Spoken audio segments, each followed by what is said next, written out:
The following podcast is a W2M Network original production. Visit W2Mnet.com for all of our other great podcasts, plus news, reviews, articles, and opinions from the worlds of wrestling, video games, football, and entertainment.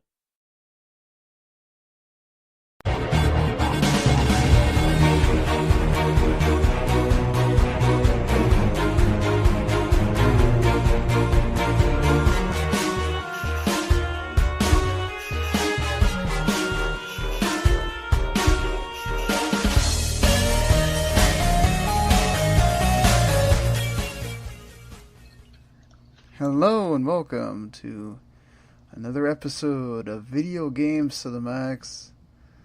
And yeah, it's been a while. it's been a while.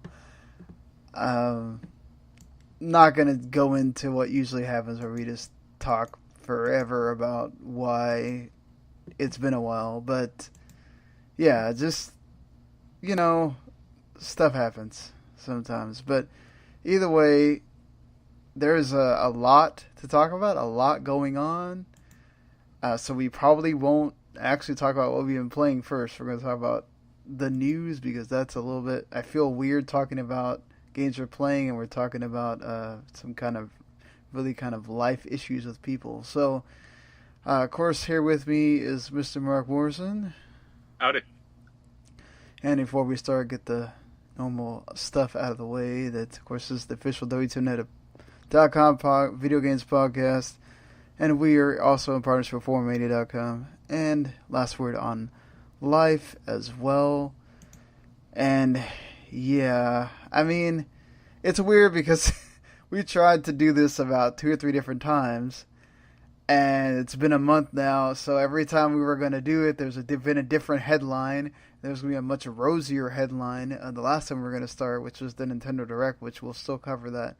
But there's a much more sort of depressing, sad headline to talk about on this 194th episode of the show of Telltale. We've talked about Telltale various times, and we talked about how it seems like they're in trouble, how there's not... The press that they do get is about signings and everything else, but you don't get a lot of chatter about their games releasing.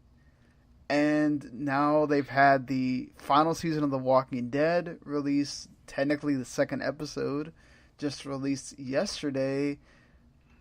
Technically it's yesterday. But which you can't buy right now, which is weird. Which you cannot buy because... Well, that's... Part of it's also because they're having issues, but the main thing is Telltale is technically closed, other than a small number of staff that is working on the Netflix Minecraft story mode thing. And that's because Netflix already gave them money for that, so they have to finish working on it.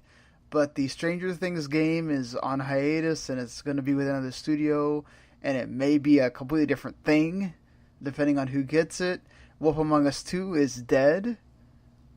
And Walking Dead, the final season, is finito as well. There is talk about other backers coming in to finish episodes 3 and 4, and regardless of the bad stuff you hear, the stupid stuff you hear, no, they were not almost done with them. There was a lot of work on both of those episodes they still had to do. Basically, they almost had to do the whole episodes. So yeah, whoever comes in has to... This is going to be a while. This is going to be at least weeks, if not a month, if not more, that they're having to pay, whether it's the remaining staff, whether it's old staff coming back in, whatever it is. That's going to be another add-on to this controversy of all of a sudden, out of the blue, we get the information that Telltale Games is just done, and 250 go ahead. I was gonna say, I think I messaged you and like a few other people like that day, like Telltale's done, and I think my friend Jens was like, "Wait, what?" Yeah, I linked to like the Verge story, and it's like, oh. Yeah, you're sitting there going, okay, we've heard about, again, the whole, they have games releasing, people aren't really talking about them, are they in trouble? I was always kind of beating the drum that a lot of people have since come out and said that they just never updated their engine, and it was hampering, production and enjoyment of the games. Like from both like the developer standpoint and then like the people buying them or trying. I think the idea was for Wolf Among Us 2 is when they were going to begin updating the engine. The problem is they waited too long.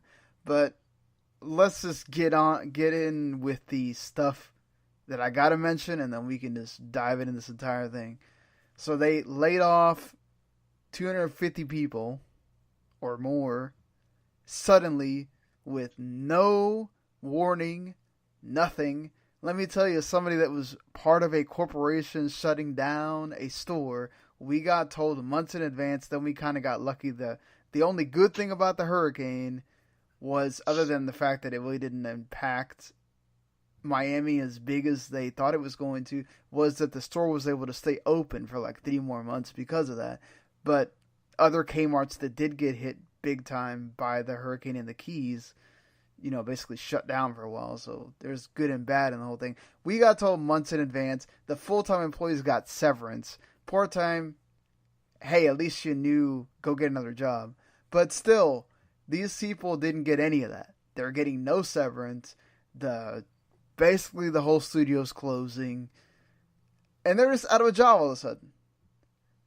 Some of these people might get jobs, they might get jobs pretty quickly because, of other companies hearing about this and feeling bad for them and saying, okay, let me give you a job, let me do something.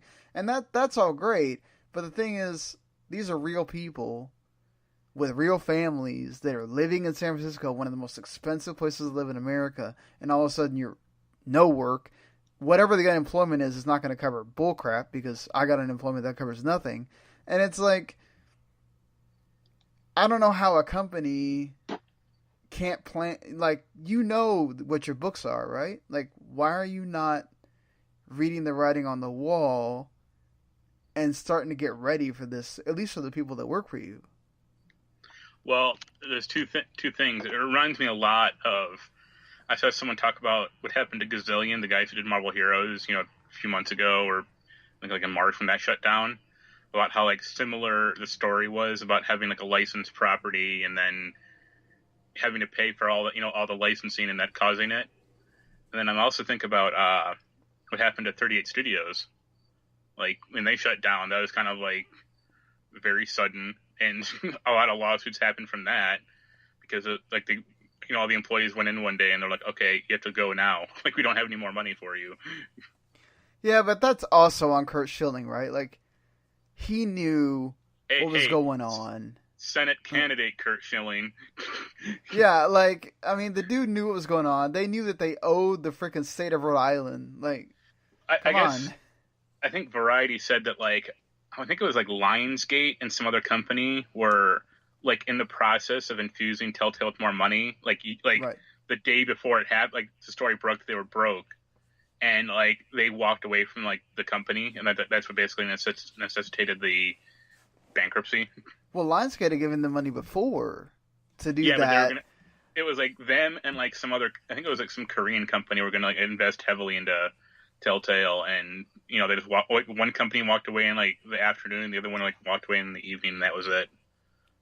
Yeah, I mean, but again, what does that say about your company if you're having to wait to the last minute to get financial infusions? Yeah. And it's not just that, like, they had the whole thing with their co-founder and that whole ordeal, and how they just blew the studio up after Walking Dead. You mean the co-founder that's also suing them? Yeah, the co-founder that's suing them. Now they have an employee that filed a class action lawsuit because they technically broke a California law, or allegedly is what he claims. But from what the California law says, it seems like somebody at Telltale is going to be paying some money, or I don't know. See, the thing is, it's a different from what I went through, because Kmart still exists, even though it's on the border of completely dying. It's not there like was a there's some, like, corporation around to pay people severance. Right? Yeah, it's not like there's some like Telltale studio or Telltale owners out there going like, okay, we can still pay you guys or something like that. How in the world are they going to pay these people the severance? And also the people that come in to pay for Walking Dead's episode 3 and 4 to get made at the final season, that's not their job to pay the severance of those old employees as well. So unless it comes from the management that fired these people to go, okay, we're going to take all that money, we're not going to give it to ourselves, we're going to pay the people that we wronged, which, I mean, that takes a lot for them to do. And they might, with this lawsuit, that might make them go, you know what, let's try to reach a settlement by paying you whatever we get out of this money. And if they tell people that, maybe that will make them buy the whole season or feel like they got their money's worth out of the ones that already got charged. They can't buy the whole season. Like, it's not available for purchase on Steam right now. Well, no, I meant like, okay, once episodes 3 and 4 come out, right? They'll yeah. have to make the whole season in one purchase available again. So, you know, maybe this makes people that are on the fence or saying, okay, I won't ever buy a Telltale game again. If Telltale comes out and says, okay, we'll pay, if you go buy our games or buy the final season of Walking Dead, we'll use that to pay the employees. Of course, I don't know if there's something that they can show that they pay these employees with that, because, you know, they could say that and then they don't pay them. But, you know, I mean, what do you make of this, like, whole mess? It's weird because I think in some parts, like, there's Telltale games that we really enjoyed, and it's sad to see the studio just kind of just die like this, you know? I mean, it's sudden, but I mean, my drum beating has been on the kind of the podcast for a while. Like, that's the studio in trouble. Like, they kept going for licensed stuff. They never invested in, like, their actual company or, like, the company ideas. I mean, the last original IP was, I think, Poker Night at the Inventory 2, which not exactly a, you know, barn-burning system seller for PCs. Their technology just got more and more old. All their games played the same, which is probably the biggest problem, really. And, like, they kept trying to infuse more action elements into it, like Batman. Like, the first thing in Batman you do, the episode I played like the first episode, is like you're doing this, like, rooftop Catwoman fight that is, like, barely playable because the engine is too old. Yeah, it keeps like slowing down at the time where you have to be able to move the stick or press a button faster than you would when it's just the narrative. And you can't do it because it's lagging. Yeah.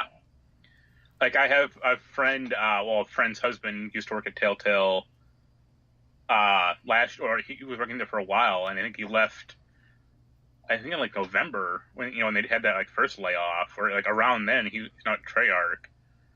Because it's like, I mean, that's, like, really should have been, like, warning number one when they had to lay off, like, 25% of their staff. Right. Usually you don't just, unless you're a huge company, you usually don't just overcome that without something else happening. Yeah. So, it's a shame, but their last, I don't know, 6 games haven't hit well. And if it had been one game, that, they could have absorbed that. But I mean, their last games that people cared about were Tales from the Borderlands and, like, Wolf Among Us Season 1. Like, they kept, trying and failing to, like, recapture that magic, and it just smacked to desperation. And considering they closed it down, it kind of confirms that point, at least. Like, they just kept getting more and more desperate. Yeah, and apparently there were offers on the table until the end for them to take for more licenses and more properties for them to make stories of, and which is just kind of bananas to me, because it's like, I mean, I guess I get the appeal that, like, if Telltale did, like, an Aliens game, or if they did, like, a Goodfellas game. I mean, the Stranger Things is not that old. The Stranger Things that was, like, is a few not that months old. ago. But it's like, why would you really want that? Like, all the games are just going to play the same. And they're all going to be like 5 episodes. They're all going to say, oh, Ellen Ripley will remember this, or something like that. Right. Like, so, I mean, it's just done. I mean, to be fair to them, they do have, like, the first 2 seasons of Walking Dead were good. The first one was great. The second one was good. Wolf Among Us 1 was great. Tales from the Borderlands was great. Batman was okay. There's people that apparently really like the Game of Thrones one. It's a very small minority, but apparently they do. Most people didn't enjoy it. It bored me to death. It's the only one that, like, I have, and I don't care at all to ever go back to it. I kind of want to play Guardians now, just to see what it is, but that's kind of about it. Like, the real tipping point for me was like Walking Dead season 3. Like, it came out, no one cared about it. It has nothing to do with season 4 apparently, because I like read up on season 3 how it ends. Yeah, because that one didn't focus so much on Clem; it focused on other people. It focused on like some like immigrant family or something like that. And it's like, they don't factor into season 4 at all, and so, like, why would I care about these people, like, what to begin, like, at all? Yeah, I mean, the Michonne one was okay because it focused on a character that people really liked, and, you know, I think the thing is, it felt like as soon as they didn't have something that worked, they went right back to The Walking Dead, and then you can only go to that well so many times. I mean, I even liked their older game. Like, Jurassic Park, no one liked, but I really liked Back to the Future. Even if they did like something a little more retro like that, it would have been something different. Even the Sam and Max games were good. Yeah, but like once Walking Dead hit, the studio was just locked into that framework forever. Right. Well, I mean, it's not like they're the only ones that ever do that, right? I mean, how many yearly franchises come out that do the same thing all the time? Yeah, but they don't purport, like, it's not like, you know, I mean, Madden comes out every year, but that's not a story-based game, or it's not like they're slotting in, like, a whole bunch of, like, new players or something, or even, like, Assassin's Creed, like, they try to innovate occasionally. Yeah, I mean, they've technically changed the model, how Assassin's Creed plays, right? Like, you're not that big a fan of it now, but they have changed what it is from what it used to be. Well, see, the thing with me, like Assassin's Creed Origins, is like I have that history. Like, I've played every Assassin's Creed game, right? So I can compare it. Like, I'm sure if you just played that game normally, it would have been fine, or you would have been like, all right, cool. But I had like 10 years of baggage on me, so it's like, this plays weird, or like, this story is bad. Well, it seems like Odyssey is going to be the same way, so get ready. Yeah, that's why I'm a little hesitant on reviewing it.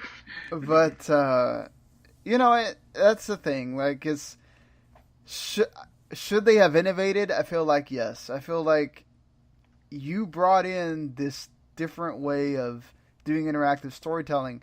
Innovate on that and change it. I kind of like the way they did Minecraft story mode, in that I didn't care about Minecraft at all, but that story kind of worked for me, and it kind of made me okay with doing Minecraft stuff, at least in that setting. I think that's also why Netflix kind of took that and sort of said, let's make this even more of a interactive story thing too. But I felt like they could have gone more into that direction instead of going back to what they always do and never deviating from that. And it's just, yes, the engine should have changed, yes, all that, but I think we're also getting away from the point of what the company did to these people. Is really shitty. Yeah, it's bad. I mean, they'll probably, depending on how this lawsuit shakes out, they should get money. There's some Twitter, I saw it on Twitter, but there's some guy in Steam going like, oh, like, people make mods for free, they should finish up like episodes 3 and 4 for free. And it's like, dude, you have no idea what game development is whatsoever. Yeah, I guess people think that people just magically in the stork comes and brings you your game. Like, no, those are made by real people. Yeah. And how many of these indie games are made by like 2 people, 3 people? Cuphead is huge now.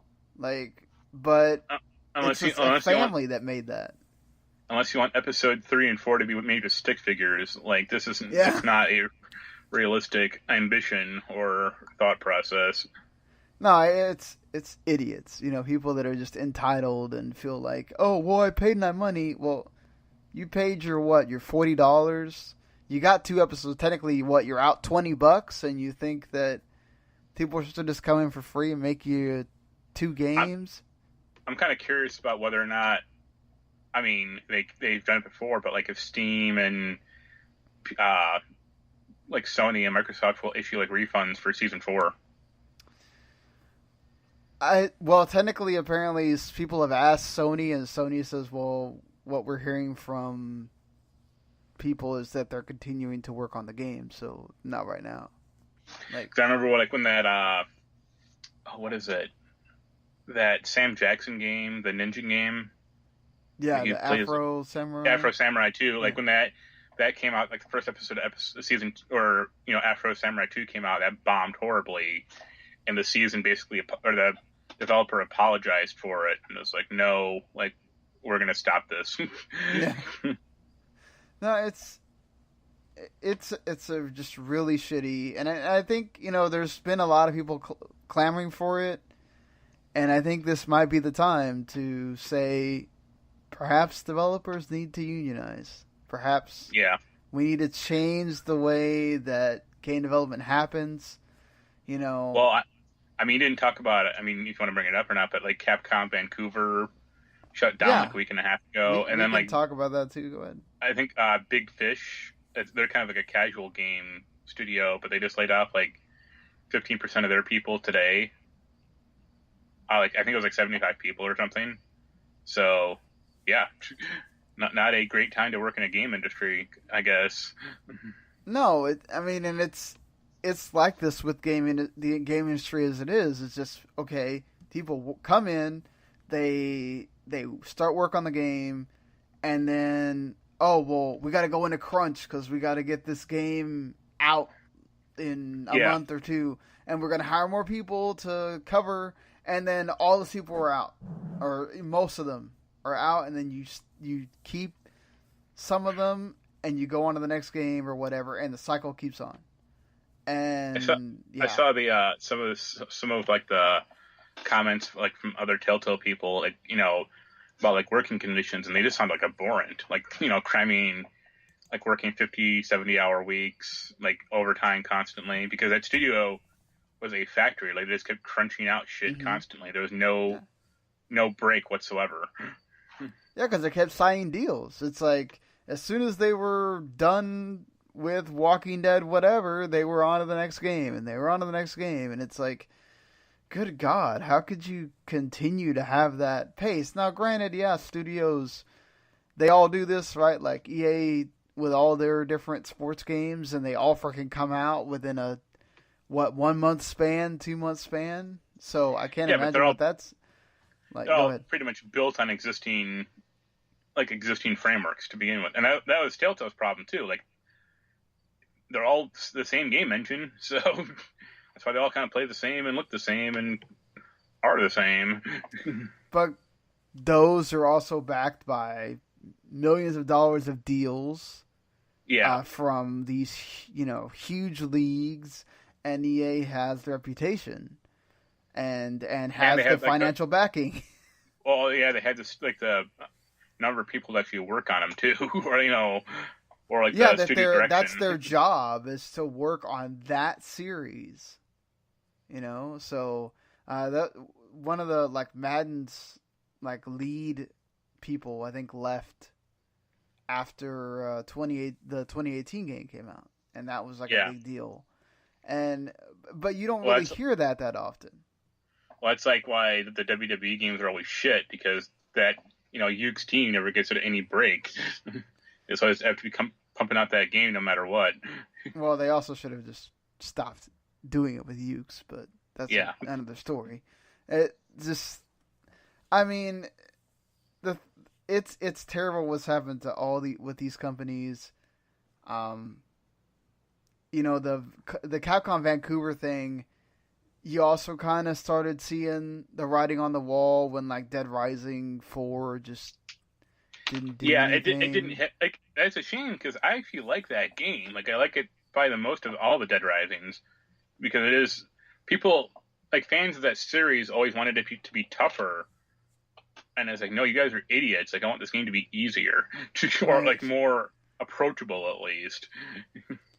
Yeah, and it's just, I mean, 158 people lost their job at Capcom Vancouver there. Capcom's actually taking a $40 million loss because of closing the studio. But, I mean, it's Capcom. They make a few more great games, they'll be all right. So, yeah. But these people, not all of them might find jobs quickly or find jobs at all, and that really hurts. And, you know, it's just... something needs to change about gaming development, the way this is done, and this is very. Sometimes you have this dream of getting into game development, and then you realize how much of it is almost like any other job that's out there. You know, you don't have a lot of security. Yeah. So, you know, if you're out there going to one of these like art schools studying game design or whatever, you know, if you're not paying attention to the news, you might want to start paying attention and seeing these things and seeing the reality of what game development is. And it's not all roses. Not everybody gets to be Studio MDHR or the next like huge game. Those are very few and far between. To go from that level to, and then to be sustainable as well, because sometimes you have that one game that's great, and then you have one bomb, and you're done. You know, and it really sucks. And Telltale just had a list of games that did okay. You know, and that's the thing too, right? Like after Walking Dead, I think like season 2, I think people started. The way Telltale would make money to keep making the games is hoping that you would buy them episode by episode or buy the whole season pass. People started figuring out, well, I can just wait until the whole thing's over. It'll go on a sale and I can buy it then. Yeah, like, you know, if it still keeps going on sale, if they still keep selling it, I eventually want to get Jurassic Park for $5 just for the hell of it, just to see what how bad it is. I think I have that on 360. I'm not sure. I have it on PS3 for sure, but that's not where I really want to play it at. And I think like even Humble Bundle. Oh yeah, because a lot of those went on to like PS Plus or whatever. Yeah, Humble Bundle right now is selling like a bundle. You can for $9 you can get Guardians of the Galaxy. That's not bad. Yeah, that's pretty decent. So you know, with a whole bunch of other crap, like so, yeah, like bundles or like Steam sales or even like getting it for free with PS Plus or Xbox Gold, like of course. Yeah, this is it's just something that right now. It's not going to change overnight. It's not going to change in a few months, but perhaps people start having this conversation. The talk of unions starts happening and it might become real, and perhaps there can be change in game development, but I think it's going to take time still. But these conversations need to happen. The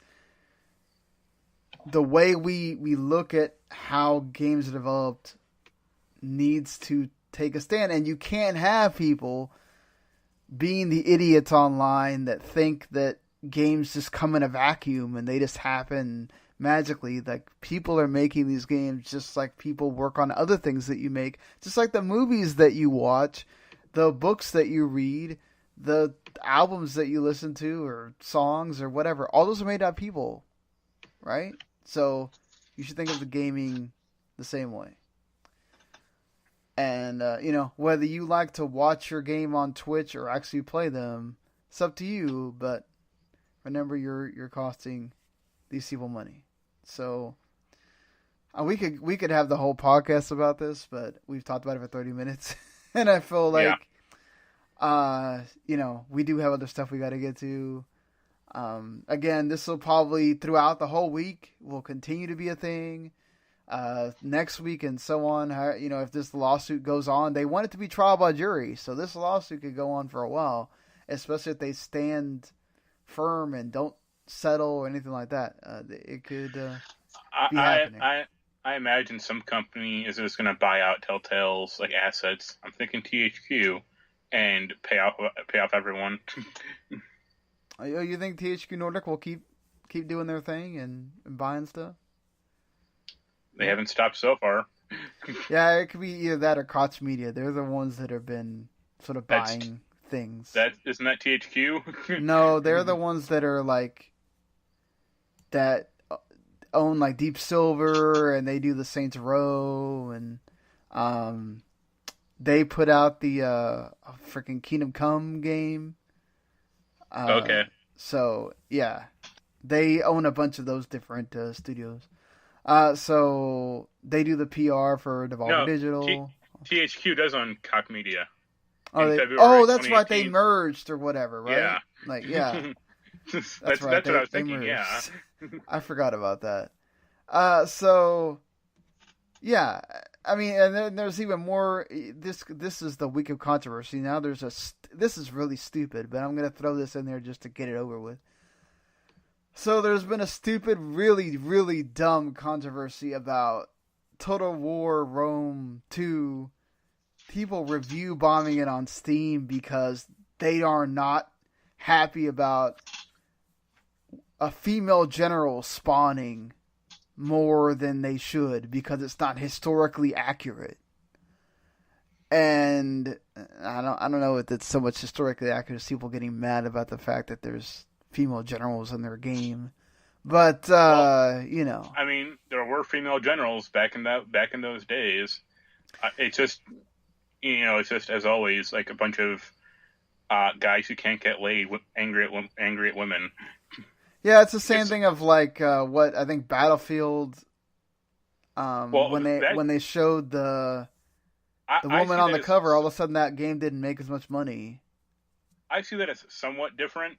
Because I think that woman had a prosthetic limb that was very dumb, and then there was some other English soldier with a katana, and I said, right. This isn't great. But I view it more as the people bitching about Jodie Whittaker as Doctor Who, without seeing any episode whatsoever. Yeah, it's a TV show. The Doctor is whatever you want him to be. There's nothing that says he has to be male, and Go ahead. A friend of mine said it best because there's Facebook campaigns and all this other stupid crap about it, and his response was, "Doctor Who was made by an immigrant, a Jewish woman, and a gay Indian male. Deal with it." Yeah, exactly. It's just, the people that are they actually had to come out and make a freaking statement about this, which is what's so dumb. Yeah. You get mad about this for no reason. And then you wonder, why women don't say they like gaming because they have to deal with idiots like this constantly. Yeah, it's just... So they had to come out with a dumb statement saying that they did nothing to the game to make female characters spawn more than they already do. It has to do with, if you have a wife in the game. Yeah, it's the whole family or lineage system or something. Yeah, and it's just okay, regardless, as long as they come out and say that, they didn't do anything to purposely make this happen, it's people, why make Creative Assembly's lives more miserable because of something dumb in a video game? There's nothing that says it has to be historically accurate to a T, and it ruins the experience. If you're needing a game to be what's historically accurate for you, there's something wrong there. And again, I don't think it has anything to do with the history. It has to do with why are there so many women in my game? It's ruining it somehow. It's like, guys, just stop. Just stop. These kind of people are what ruin getting people wanting to get into games. This is the stuff that makes the news, and then people think this is how everybody acts, and it ruins things for everybody. So just stop it. So let's get into some nicer things. First of all, let's go ahead and get all the Microsoft crap out of the way, and then we'll talk about what we've been playing. That's a nice thing. The Xbox Live Gold games for October 2018 have been announced already, since we're less than a week away from it being October, technically.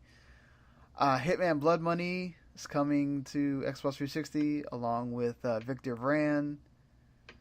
Stepman Ignition. Those are both the Xbox 360 games. Stepman Ignition is the October 1st one. Hitman Blood Money is the October 16th one. The first Overcooked, which definitely go get that. It's awesome. It's fun. That comes on October 1st for Xbox One, and then Victor Vran comes October 16th for Xbox One. Well, Victor Vran's cool. That's kind of about it for me. Yeah. Also, Forza Horizon 4 is coming out, and it's going to be on Game Pass, so if you want to try out Forza Horizon 4, pay your $10 and you get to play it all you want. Yeah. Along with some other games that are coming to the service, so have fun with that. Microsoft has announced the X18 event. It's going to happen in Mexico. It's basically their PlayStation experience, or whatever you want to equate it to. It's going to be 2 hours. It's technically the 4th annual Xbox Fan Fest, but this one has a name. It's going to be Go ahead. I was going to say, they do these things a little more infrequently than PlayStation does theirs. Right. PlayStation decided they're going to do theirs yearly. Microsoft kind of does it whenever they have something to announce, and they have been announcing a lot of things recently, so it's kind of interesting to see what they're going to announce here. A 2-hour trailer of Crackdown 3. God. Thankfully, they're going to have both first and third-party developer stuff. And, hey, look, they signed all these studios, so they definitely have a lot to sort of announce.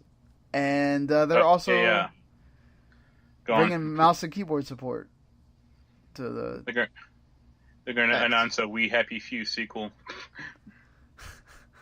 Title it We Happy No One. Well, if they get more time to work on it, maybe it'll be better than We Happy Few with less bugs. Yeah. Which you can go read Mark's We Happy Few review on the website right now. If you are some reason haven't been put down by other We Happy Few. It's a real banger of a game. Yeah. At this point. But yes, let's talk about games we have been playing. Not We Happy Few. So I finished that one. The big game you've been playing that's come out recently is Spiderman, Marvel Spider-Man. Yep. Played and beat it and reviewed it.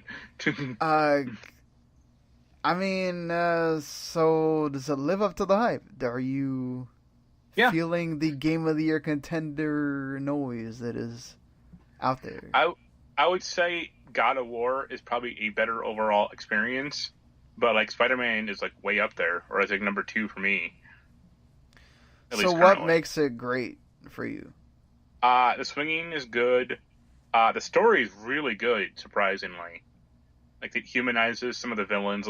You work for Dr. Octavius or Dr. Octopus for a while, and then he turns bad eventually. Story's good. Combat's really fun. The gadgets are good. Everything pretty much works. How is the swinging? It's good. Yeah, it's good. You have a basic swing, this kind of an arc swing, and then you can use X to jump, and then you can kind of launch. You can hold L2 to slow time down and look for specific points to like launch yourself off of. It's really fast, and it gets like faster as the game goes on. Yeah, it plays great. Like I 100%ed the game. Like I got the platinum trophy like a few nights ago. Wow. Which took a while, but it was worth it. So you would say that the collecting stuff is fun then? It doesn't feel like a Yeah, chore? like there are backpacks which everyone makes a joke out of, but they're fine. Actually, the biggest hurdle was like every district has like random crimes to stop, and they just kind of like randomly pop in and out, and that's probably like the longest thing because if you just have to kind of wait in like Harlem for like, oh, I got 4 of these 5 thug crimes.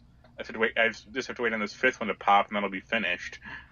But you just wait around. I mean, they pop up eventually, so it's not too bad. Like, do you have a favorite, like, thing from the game that you... I'd probably say the story. Like, just the overall, like, it really holds up. Yeah, like, the guy playing Peter Parker is a voice actor named Yuri Lowenthal. I think he does, like, some mocap for it also. He does really good. He's really great in it. Like, he's been kind of like a more minor voice actor, or he does like a lot of like incidental voices. But this is like his big starring role, and he does great. Like the level of like a Troy Baker or Nolan North. His wife is in it as like the police captain, which is pretty funny to me. Like she's not playing Mary Jane. Like, yeah, I'd say go out and grab it if you like Spider-Man at all or any superhero game. Like it's the best one since Arkham Asylum. Yeah, and I mean, people have been going to grab it because it's sold 3.3 million copies, and it became the fastest selling exclusive ever, beating out God of War from earlier this year. So, obviously, y'all enjoying some Spider-Man, and I mean, the reviews have been all kind. I know there's that controversy about the whole Spider-Man supporting the cops and all that in the game. Well, he's supporting the cops, but he's against like this paramilitary force that kind of moves in, and it's like the people who are upset about it's like, you idiots. Spider-Man is supposed to be a superhero. Like he's not going to be against the cops. That kind of defeats the purpose. I mean, I guess he could sort of go rogue and not necessarily support anyone. I mean, but that's the same thing as like Batman against the cops. Like it doesn't quite work. Yeah, I think people are always trying to find some kind of controversial thing in the game, and it's like, I don't know. It's just, we also got to remember that Disney sort of has a say, and Marvel has a say in what you do in the games, and if it goes against how they want that portrayed, then I just think sometimes just you don't have to go find a controversy in everything. Like, yeah, if anything, the violence is pretty funny in the game because you can like literally like just kick thugs off buildings and like they just drop to their deaths. And like occasionally Spider-Man will like shoot out a web to like stop them, but sometimes it doesn't happen. So it's just like, well, I kicked this guy off a 50-story building. I guess he's done. Oh, so you have no control over whether they get saved or not? It's just nope. It just kind of happens randomly. Yeah. If anything, the only problem with the game, really, to me, was like, I kind of wish it had gone a little more, I don't want to say wackier, but just a little deeper into like Spider-Man's villain roster. Like there's a Sinister Six that you saw in that trailer, right? And like the only 2 other villains of the game are like Tombstone, like this like albino thug character, and a character I never even heard of called Screwball. This like celebrity obsessed like Instagram villain, like she's like a bomber or something, and I never even heard of her. But I mean, doesn't it kind of set up, from things I read, it feels like it sort of sets up a sequel, or there's gonna be one. Yeah. Right. I don't mean necessarily big villains. Just like a few like smaller villains would have been nice. Like I would have been happy with like the Hypno Hustler, or like uh, Stilt Man or something, or like Big Wheel. That'd have been great. So did you like playing? When you don't play as Spider-Man, do you like Yeah, those moments too? yeah, you play as Mary Jane and then Miles Morales. Like once you find him and he becomes a part of the story, their basic stealth sequences, they're fine. I failed one because I was just kind of a little too like brazen or just too reckless. But people bitching about them. It's just like they take 5 minutes. Like they're not terrible. I mean, I think people, I don't know. It's like you want them to have something to do besides, just be there or have Mary Jane be something besides, oh, that's Spider-Man's, Yeah, girlfriend or girlfriend or case. ex-girlfriend or, and then they do, and then it's not enough. So, Yeah. you gotta understand it's the first Spider-Man game they made in a while, and it's not that. Like the last Spider-Man game was 2014. Like they're not that old. Yeah, but do people really remember those? No. So... I mean, the last one people reasonably liked were like Spider-Man Web of Shadows, and that was like 2008. Yeah. See, I mean that's almost 10 years. And the one nice thing is like you get costumes in this game. Like you get, I think there's like 25 or something, and there's no like level requirement or like, oh well, this costume is not level 1. The costume I was using was level 6, so I'm never going to change this one.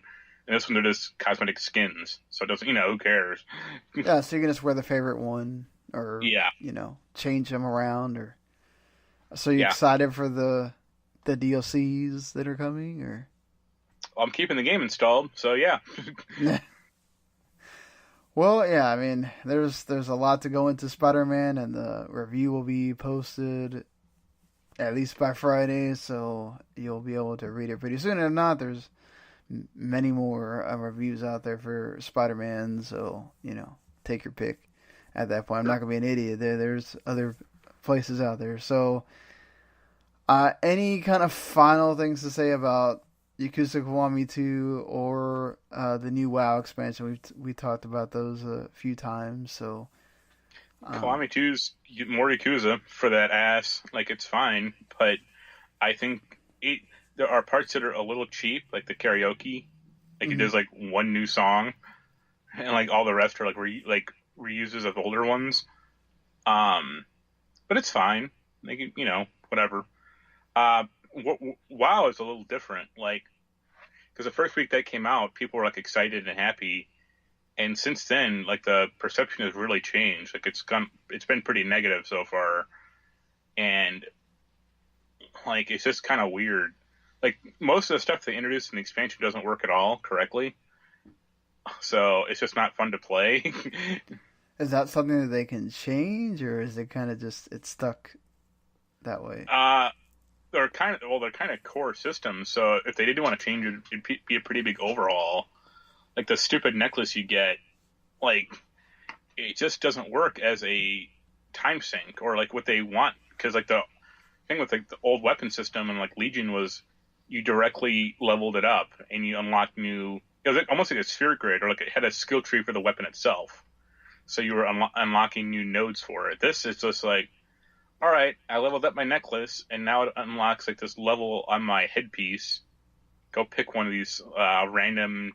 generated stat boosts, and it's like, isn't it more about getting the new, like, type of gold or whatever it is? Well, it's called Azurite. That's what powers up your necklace, but you get it in such paltry sums. It doesn't, like, if you kill, like, a special rare monster, you get 25. Meanwhile, it takes like 7,000 to, like, level up the necklace at my level. It's like, all right. Well, I'll be doing this for a while, and there's, like, missions or, like, world quests to do, and it's like, you get 200. It's like, well, isn't great. that a way to get you to keep playing? Also, I mean, technically, but if I don't want to play, then they kind of lost me already. Or if I don't want to keep doing this, treadmill run, then who cares? They also, I think, like, a few days ago, they're selling. If you buy 6 months of game time, you get this, like, pirate ship looking mount. You can only get it if you buy 6 months of game time, which is like $80. Jeez. And people are pissed. So basically, you're paying for the mount. Yeah. And they're saying like, oh, it'll be available next year, like, separately. But also, like, the 6 months is like, they're only selling it for like a limited time, like up until like October 20th or something. So it's like, fuck you guys. Like, no way would I buy this. Yeah, especially not with the content that's provided now, where people are dropping out already. So yeah, but I've been playing other stuff here and there, but that's about it. How about you? Well, the one big thing I've been playing, and I've been waiting for it for the whole year because they announced when the original game came out that we were going to have to wait until the fall to get it. So finally, the Xenoblade Chronicles 2 like big story DLC, which is sort of like a prequel to the game itself, that tells the story of what happened before. That basically sets the story for what you play in Xenoblade 2, Torna, the Golden Country, and you get to play as Jin, who's one of the main bad guys in the Xenoblade 2, and you get to play as his driver. You find out about some hints of their story in Xenoblade 2, but then in this one you kind of get to know their whole story. You get to know Laura, where she comes from. You get to fight with her other blade, which is Haze, who has the power to stop other blades from them doing their powers or whatever. And you can also you can switch between them, so you can go and still play as like Mithra or whatever. And you also get to like know about Adam, who's like the mythical guy they talk about so much in Xenoblade 2. You get to know his story, where he comes from. So like there's a lot that's actually it's worth it if you played Xenoblade 2. I know it's separately, it's $10 more, so I don't know if they still sell the expansion pass. So I'm assuming that that's still available digitally. So I would say that it's worth it to save yourself $10 because you get a lot of extra stuff. I mean, most of it's like, extra core crystals and items and whatever. The New Game Plus is obviously a free update, but there's other stuff there that's like you get quests that are only part of the. So I think it's worth it for you to save your $10 and just get the expansion pass. Don't pay for it. I don't know why they made it standalone for $10 more, but Nintendo's weird with the pricing because of the Switch. Everything gets a Switch tax. So, apparently I think they knocked the sale off for Final Fantasy 15 Pocket Edition faster on the Switch than they did on the other two. Because when I went to go try to buy it, I was thinking about buying it. Like I had an inkling of, I kind of want to try this out, and for like $18, not bad. I went in the store, I think, on Saturday, and it was already back up to 30. I was like, well, nope, not doing that. So, we'll talk about that in a little bit. But yeah, it's like the gameplay's the same. Everything is sort of the same, except for the actual like human characters actually fight and have a reason to be there, instead of the human character is just there to tell the blades what to do in Xenoblade 2. So the human character actually has like their own special, their own like attacks and all that stuff. So it's actually kind of cool to like there's actually a reason to have to go back and forth between the human character and the blade, and then you can switch between. You only have 2 blades as opposed to 3. So and there's no gacha game or whatever. You just play as those 6 blades the whole time. So but you're following a story, and it's shorter. I still got like 35 hours out of it, because there's also, right before you get to the end of the game, they do this really stupid, like, where it's obvious they're trying to pad the expansion out by making you get up to like community level 4. So you have to do all these side quests to raise up your community level, just so that you get like an extra 5 hours out of the freaking expansion, which I felt was like stupid. It's like if people want to do side quests, they'll go back and do them afterwards. Whether they got 30 or 35 hours out of it, it's not going to make somebody feel like they spent their $30 or $40. Yeah, like when I finish Spiderman, like, you know, it dumps you back into the game world when it's done, because that's good, because I had a ton of side quests I still had to finish up. And there is a new game plus with that too. So I don't know if they're going to add stuff to that or not, or if they're pretty much done with DLC for this now, but technically this expansion was the last thing that they guaranteed, but they've been doing stuff with it, so I don't know. But again, I would say that the story itself, the game time that you get out of it, getting to explore that world again, there's still the unique monsters. There's everything that you loved about Xenoblade 2. If you love that game, this is well worth going out there. And if you don't have the expansion pass already, go in and get it for that. So the other two games I've been playing, I talked about before. The Messenger, I'm stuck on a freaking boss.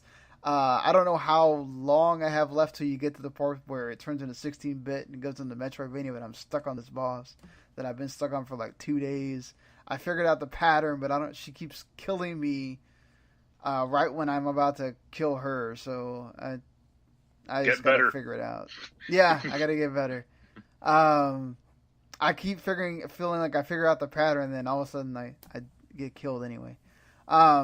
It's also because part of the game is that you get like shurikens, HP, or like the shards that are like your gold in the game, and they drop randomly from killing things. It's not like the game doesn't do the greatest job of knowing you need health right now, or you need a shuriken right now, or whatever, so I'm about to die, and I keep killing these things that it puts out, and I don't ever get a freaking HP thing or a shuriken when I needed to kill this like tall green grass thing, and I end up dying because of that. So I don't know what I'm gonna have to. Eventually, I'll beat it, and it'll be like the 30th time I played it at that point, and I'll just get excited for that moment. But yeah. I would check it out though. It's like $20 if you have I would say get it on Switch because it's a game to play portably, or on your TV. But it's good to play portable. So yeah. But speaking of Switch, let's go. I mean, I know this is a bit old. It's like almost 2 weeks at this point since this direct happened. But there was a lot in this direct. So let's talk about some of the stuff that got sort of announced. And you having a Switch now, you can sort of appreciate a lot of the stuff that did get announced. I don't know. Are you? I'm more excited for this for my daughter than I am me. I'm not a big Animal Crossing person, but she likes games like this. I never played Animal Crossing. Like the closest I would say is like Stardew Valley. Yeah, something like that. You know, so I don't know. Did you really like Stardew Valley? It was fine, but I guess I wanted a little more direction. Like when I played. Yeah, this would probably be around the same thing. You kind of just do your daily whatever, and then you decide how you want to interact with that. Isabel also got announced for Smash.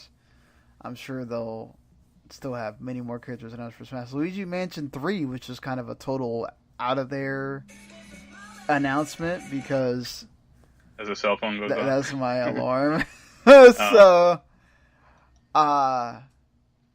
I'm so bad at falling asleep that I set alarms for myself between midnight and 1, and I still don't wake up sometimes. So yeah, no, Luigi Mansion 3 was a total like didn't know that was happening. Cool. I'm a Luigi's Mansion fan, so I'm down with that. Yeah. Are you? I never played them. I've heard the first one's good, but that's about it. Yeah, they announced 2-player co-op as well for the remake or the remaster on the 3DS. So if you want to play with a friend, you can. And I think so. If you don't have the game, you can still do it, but it's not, you won't get to play like the whole game that way. It's like a boss mode. But if the other person has the game, you can play the whole game 2-player co-op. So, that's cool. Yoshi's Crafted World looks nice. Another one that I'm kind of more excited for my daughter to play than myself. They announced bundles for the Smash Brothers and Let's Go Pikachu and New Super Mario Bros. U coming. Anaya saw this and she was like, "Oh, I can play this with you," and I was like, "Yes, you can." So I'm excited for that. I like the new Super Mario Brothers games. Are you? I played one of them. I think it was like one of the Wii ones. It was fine. I'd be happier to play with like a Mario Maker 2 though, or if they somehow ported that over and it worked. But that's not looking likely anytime soon. Yeah. Yeah. I agree with you. I think I really like those games. I played it a lot on my 3DS on my DS. So I'm down for this now being on console, and I didn't get to play it much on the Wii U. I had it, but again, I had to sell my Wii U pretty quickly after buying it, so I didn't really get to enjoy a lot of the games on there. I am excited about Katamari Damacy coming back as well. Yep. I'm excited. That should be good. I'm a little more hesitant on like the motion control shit because like the PS3 did that and it was terrible. On the Switch, though, I think I've done some motion control with that and it's fine. So, as long as you can just kind of play like normal, then I'll be happy. I'm sure they'll have both options. Yeah. So But go on. No, they made it work with the analog sticks on the PS2. So. Well, I was gonna say like I think the last one was the PS3 version. It was Katamari Forever. Right. Which I guess was not forever because they made that game in like 2009 and that was about it. There's also a game that came out recently called Donut County that's very much like Katamari Damacy. If you want to play something like that right now, I would definitely suggest checking that out. It's pretty fun. So yeah, give that a whirl if you don't want to wait till Reroll appears. How do you feel about that? I thought this was kind of neat. Like, I don't play a lot of tabletop games, but I think it's neat that you can use the Switch for that. Yeah, makes sense. Like, if they ported like Tabletop Simulator over to it, I know people would get into that. I feel like, I know Blizzard said that they weren't keen on bringing Hearthstone over, but I feel like that's a way to sort of be like, see? Well, you can make it work. The problem with Hearthstone is you always need to be connected to an online server. And the Wii or the Switch does not have that. Well, it's connected. Like, mine's always online. Yeah, when you're home.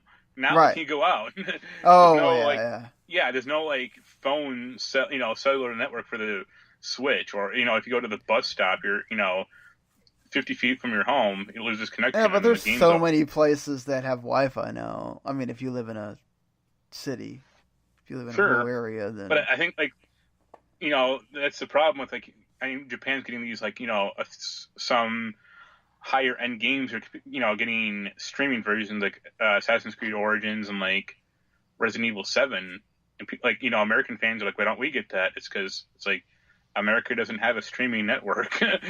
we don't have that proliferation of Wi-Fi that Japan does.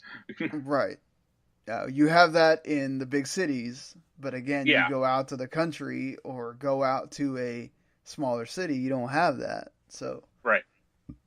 That's a problem for America, and that's the reason why Microsoft wants to come out with that streaming box. That's why they have to have the regular console along with it, because that's only going to be able to work for certain people. So, yeah. I did buy the Capcom Beat 'em Up bundle. That'll be something that I play here and there. I liked some of those games. It's cool that they brought in 2 games that never got released here, so that's neat. I know. I don't know that you're gonna care to play Civ 6 again, but it's there if you want it. I mean, it's fine. I won't play it, but if people want to, go ahead. City Skylines is also That'd out be there. more worthwhile. I'm excited about. I'm more every time they show something about Star Fox with Starlink, it makes me want to buy it more. So yes, it's called they're trapping you or they're fooling you. yeah, I'm just like, I didn't think that they'd have voice acting and all that stuff in there for it. So it keeps like inching me closer to like, man, I might freaking buy this. I might freaking buy it. I'm just more worried about it not lasting very long because then how much they're going to charge for those accessories. How many of them? I think there's going to be a lot of those, right? The little ships that you put on the controller. But so it's supposed to be like the new iteration of Disney Infinity or Skylanders or Lego Dimensions, because those are all runaway successes. Yeah, I feel that, man. Those are really gonna either have to be packaged and be cheap, or I don't know, like Lego Dimensions stopped, like that was it. Like the Toys for Life thing is sort of dead. Here comes that last vestige. I mean, I don't know. Yeah, I hope it works, but that's one of them that I'm not buying until I read reviews, because I need to know how that all works before I plump down money for that. Because I bought Skylanders. I was sent for a review, and now they're just sitting around. And then I mean, I got sent Infinity 1 and 3, and I bought 2. Yeah. When it was on clearance, and then they were sitting in my fucking dresser for 2 years, and I think I just threw them out a few months ago.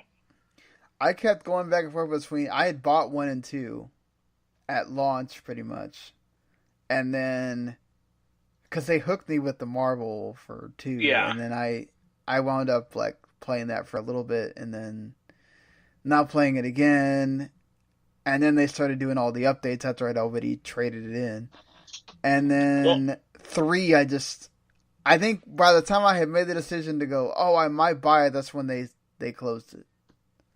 Well, for me, when those games all hit Steam, and they were on sale once for $15 each with all the content, so I just bought all those, and then I was staring at these boxes, going, I don't need any of this crap anymore.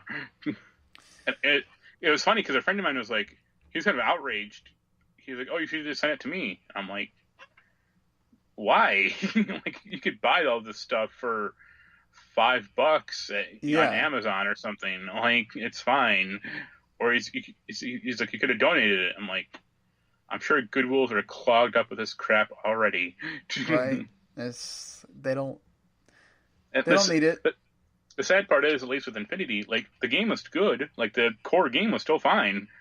But, yeah, just too many figures and not enough sets, and, yeah.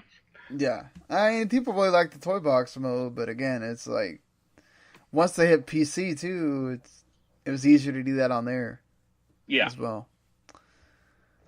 So there are a few things to talk about here a little bit more in length. I feel like is just out of nowhere, all the Final Fantasy games except for 8 are coming to Switch and Xbox One. That's because Final Fantasy 8 is a bad one.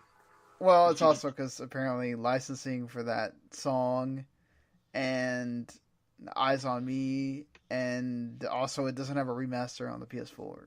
That's a major reason why, because these are all the PS4, PS3 remasters that are coming to Switch.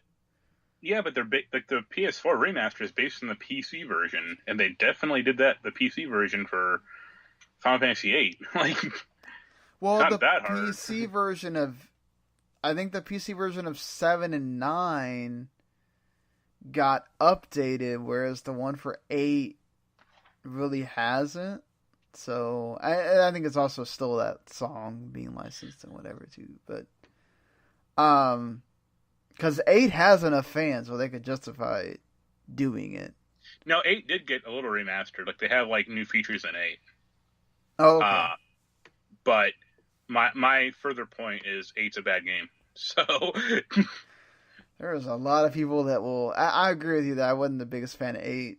I think I got like halfway to the game at one point and then just stopped playing it. No, well, 8 was, I think, a 4-disc game on PS1, and I remember hitting disc 3 on the PC version, because they still tell you to like insert discs for some reason. It's probably just some old like holdover, which is fine. Right. But I remember hitting disc 3, and I realized at a certain point I still had no idea what the story was, and then I stopped playing. It's like, yeah, there's still all the controversies about like is Squall dead and all that. Apparently you talk to the creator, he says no, he's not dead.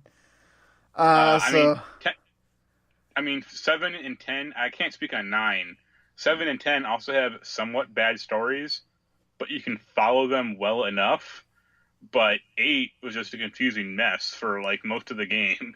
9's story is great. I really enjoy 9. 9 is my favorite, so I'm happy to buy it again on Switch. Yeah, you're one of these suckers who's going to buy 8 versions of Final Fantasy 7 and 9. Well, and 10 is my first Final Fantasy, and then I went backwards, so I will always have some kind of fondness for 10. I think 10 has a good battle system. And 12 is great, so... That is 10's only strength, really, to me, is the battle system in 10. And I like 12. Like, you got me that remaster for PS4, and it was the first time I played it, and it's one of my favorites. Yeah, 12 is a great game that's different from the other ones, and has its own... I don't think I would play it again, necessarily. Yeah, but... that's true. It's a long game, too. That's kind of my problem, is, like, this is neat, but are you seriously considering, like, buying Final Fantasy 7 on the Switch? I am, if it's the $15 and not, like, $30 because it's on Switch. Yeah, but think about how much other crap you have that could play it. And you're not going to play Final Fantasy 7 mobile. Well, I'm not going to play it on... I have it on PC, too. I'm not going to play it on PC. I bought The Messenger on Switch, even though I got the code on PC, because I didn't want to play on my PC. See, if I actually thought about it, I own Final Fantasy 7 on at least 4 or 5 different things. Yeah, I mean, I own it on PS4. I own it on PS3. My PS3 is downstairs, but I disconnected it. I own it on PC. I own it on PC for sure. I own it on Vita, I think. I could get it on my PSP, for God's sakes. Right. And if I wanted to, I could just play like the phone version. I wouldn't want to play it on my phone. I don't think my phone couldn't do it because I barely have enough memory just to do the regular stuff on it. Yeah, but I mean, like, think about like how many different avenues you could play Final Fantasy 7. Just by within. But I like the idea of just being able to play it, carry it around, and play it. Take it out of the dock. Let Anaya play something else or watch TV, and I can play it on my Switch or whatever. I don't know that it's going to be like day one and buy. It might just be something I buy one of those times where there's like nothing I really want to play, and I feel like going to play it again. I don't know. Sure. What if Final Fantasy is getting a like update or expansion, or I don't know what you call it, DLC basically. It's actually coming November 6th, so it's coming before all of this stuff. I liked World of Final Fantasy. I liked it, but I didn't finish it. Same here. I think I got about halfway. I got to Midgar in that game, and then I just kind of stopped. Well, this has Noct in it from 15, and then I don't know who else are the other new people. And there's supposed to be new. Those things have a name. The monsters or the thing. Prismatums, or it's something like with Prism, or Prisms. The stupid names in that game are terrible. I'm not looking forward to having to deal with your little friend that follows the you Moogle, around. the Moogle. Not the Moogle, the other thing. Oh, it is a Moogle. That's right. It is a Moogle. That has to say the or tuh. Yeah, sounds like Jar Jar Binks. It's like, oh my god, shut up. I do remember liking Chocobo Mystery Dungeon on my DS, so I'm kind of a little interested to maybe check that out again. I'm assuming this means that they're bringing this over with the intention that at some point, well, for sure we know, I think Final Fantasy is coming as part of the Switch Online with the NES, and I would assume that means Final Fantasy 2 as well. But I would think that this also means 4 and 6 and 5 are going to come as part of the SNES. Like, at some day, maybe at like E3 they announce, SNES games on the online service or whatever. I doubt it, because those games weren't translated for SNES. Like, they could release the PS1 versions, sure, but... I mean, they could just put in the...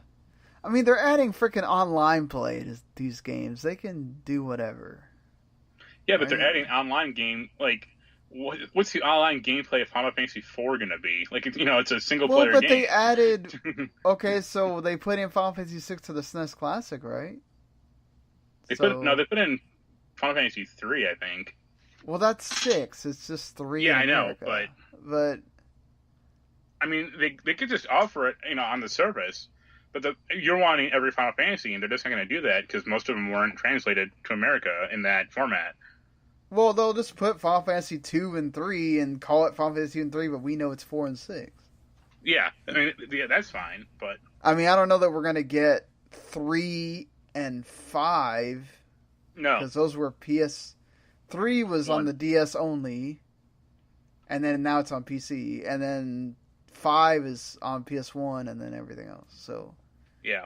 Well, it was technically on the GBA, so I don't know how they would do that or whatever, And then also, I have the Nintendo Switch Online. I played a Mario with Anaya for a little bit. It plays fine. I wish that they would remove the stupid stuff at the bottom of the screen that tells you what the start and select and the to change the filter on the screen. Like, that just makes it look dumb. Like, I don't want that on my screen. Nintendo. You need to get another Switch so you can hack it and just put whatever NES game you want onto it. Yeah, they already put, well, these were supposed to come anyway, right? But the Kirby's Dream Land and something else. Yeah. Already got on there. The neat thing is, if you make a Japanese account, you can get the Nintendo Switch Online from there and go back to your English account, and you have both versions of the Nintendo Switch Online. So that's it's funny because I have a buddy in Japan, and he lent me his PSN credentials, and he has his games. His library is massive, but it's all in Japanese. And it's really fun because this is before I bought Final Fantasy 15. He was like, "Oh, here's my account. Download it and give it a shot." And it didn't work because it was part of the primary account stuff or primary console. Yeah. But he had a ton of games that I don't have and will never have access to. Right. What do you think about the NES Joy-Cons? They're gimmicky and stupid because they only work with NES stuff. I imagine once the SNES stuff rolls out, they'll introduce SNES cons. Yeah. It'd be neat. Does the Switch have Bluetooth controllers or? Yeah, they're Bluetooth controllers. Well, I guess it'll be good for emulation stuff if you want, or just toss one into your bag. But I mean, I won't buy them because I'm not going to pay $60 for them. So, speaking of old stuff, though, you had to figure that at some point Sony was going to get in the game here. Yeah, this is the big news of the week. So there's now a PlayStation Classic that comes out December 3rd with 20 games. One of them being Final Fantasy VII. So that's another thing you could own it on. I joked to you that they should include Final Fantasy 7 and 9 and not 8. Right? That would be like the culmination right there. Like just, hey, Final Fantasy 9 again. Where's 8? Nope, we still can't put that on here. But, so, what is it they announced? Like, what, Jumping Flash? Jumping Flash, what was it? Tekken 3, Ridge Racer Type 4, Final Fantasy 7, and I think one other one. I can't remember what it was. Hell, yeah. I also think this is like, well, I forgot to mention, I'm excited for Crystal Chronicles coming out. Wild Arms. Wild Arms. Wild Arms, yeah. One of my favorite RPGs in the PS1 era, but it probably doesn't hold up well today. But before we get out of this, talk about push. I'm excited about Crystal Chronicles because it was one of the games that I wanted to play on GameCube. I never got to play the Wii one either, and I heard a lot of people liked it. So it's like the co-op Final Fantasy. So something else you can play. I can play with. Yeah, I wonder if it'll still have Game Boy Advance integration. I doubt it, but it would be interesting if they just like brought that. Like, here's your link cable again. Yeah, just to piss you off. No.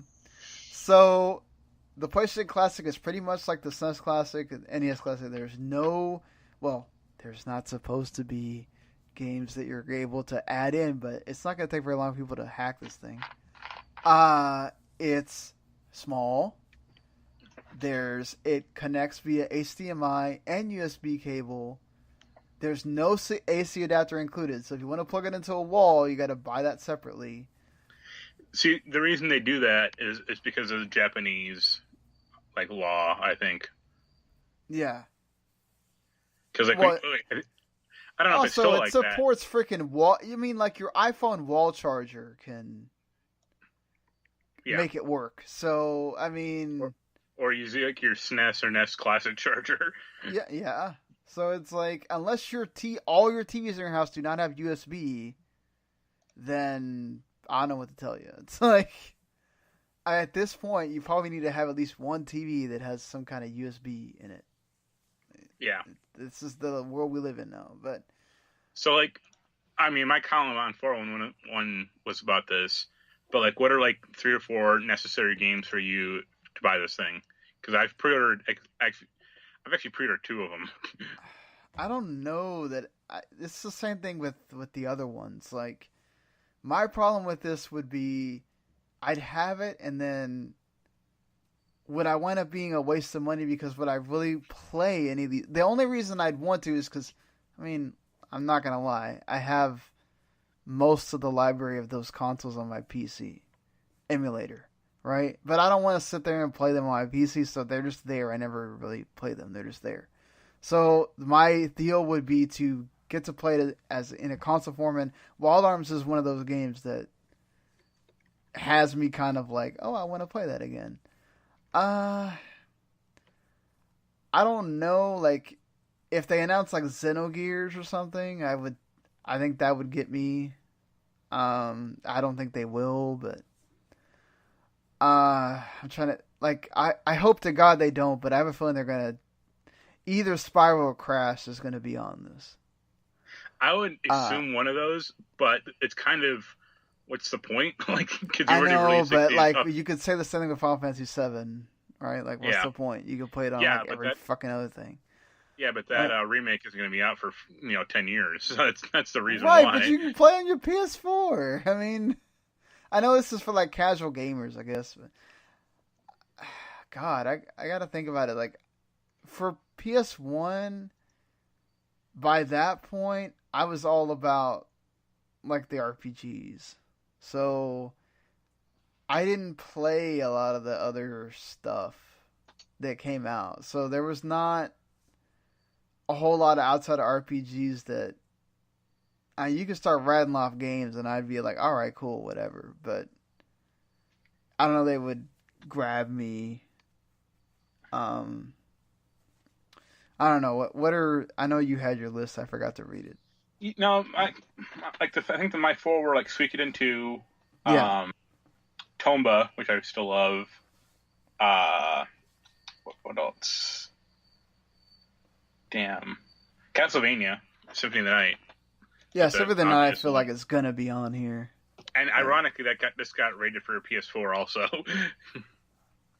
or like, yeah, the ESRB just like re-rated it for PS4. So it's I feel like you got to have one of the Resident Evil games on here. I would say 2. Like one is it's getting the remake. Yeah, but I mean, so did 1. I mean, but I think Resident Evil 2 is just a better game overall. Right. Oh, what else? Oh, there's one other one I can't think of. Oh, Vagrant Story. Yeah, Vagrant Story for me. The other games on my list were like Legend of Dragoon, Einhander. That was a weird square shooter that was cool. Parasite Eve would be pretty cool. I will say if Final Fantasy Tactics got announced, which I don't think it would, that would be another one that would be kind of like, yeah, people like Tactics, and that PSP one didn't. Like it was good enough, but I think it had like a bad retranslation, or like it did something wonky that people didn't like about it. It might have been like the load times or something. I feel like if you're gonna do PS1, it's got to be on there. But again, it's also on PS4. It's like Parappa the Rapper, probably. Well, a lot of people want like Twisted Metal 2 or Jet Moto 2. I could care less if they put that on there or not. You couldn't do Jet Moto 2 necessarily just because I think it has like a licensing problem. But I mean, yeah, there are like Metal Gear Solid would be a good one. Well, don't you really need to play that with analog sticks that are out on these? Not necessarily. I didn't when I was playing it. I didn't even know I had it until a buddy of mine said it. You know, it had support, and I had to look up the manual. I'm like, oh, it did. The only game. Well, the only game that like really... one of the Mega Man games or something. No, I mean I like Mega Man X4, but no, especially now that the collection just came out. Well, you won't be getting Ape Escape because that had to have the. That's the only PlayStation 1 game that required dual analog sticks, and the only like Crash Team Racing would be cool. Yeah, I feel like Gran Turismo is probably. That's gonna make an appearance. No, I thought about that, but again, the licensing, both for music and cars, like that's a problem. Same thing like Tony Hawk may not be on there because of that too. Yeah, unless they just. I mean, they could just. Well, they could just like relicense the soundtrack, which would be good, but I doubt they're going to do that. Yeah. Chrono Cross, people like that, they're wrong, but they do. I like Chrono Cross. You're wrong, but it's fine. Or like Bushido Blade 1 and 2 would be cool. Yeah, Bushido Blade would be cool. I'd be down. And no Tomb Raider, because those were bad games. Yeah, you don't... God, I almost could see them doing it because it's like, oh, historical. We got to put that on. It's like the reason why we have Jumping Flash. Like, don't. I would also say maybe Siphon Filter, like the first one. Yeah, or like Legacy of Kain. That was cool. Like I would love to see like Lunar 1 or 2 or like Silhouette Mirage. But I feel like we're just kind of really hoping at that point. I couldn't see them putting Lunar on there. Well, Working Designs published them, so you can't pay someone who doesn't exist anymore as a company. Somebody's got to own those IPs at that point, though. That's why I actually think Tomba might work, because Sony published that, so they technically own it. You think Konami would give them Silent Hill? I think Konami would have a better chance with Castlevania. I feel like Castlevania, you cannot have the PS1 without Castlevania Symphony of the Night on it. Yeah. Like that's when I think of PS1 games, I think about that game. Like that when you talk about great games. Now, granted, Sony may not see it the same way, right? They may see it as the 25 games they can get on the PS1 and whatever. Like Nintendo made sure on the NES and the SNES that, I mean, take away 1 or 2 games, you got pretty much like the greatest hits. Yeah. You know? Or like There's a few more obscure RPGs like Thousand Arms or Jade Cocoon or even like Persona 1 and 2. Like They'd be kind of Jade cool. Cocoon, like I'd love to see that too, but oh my god.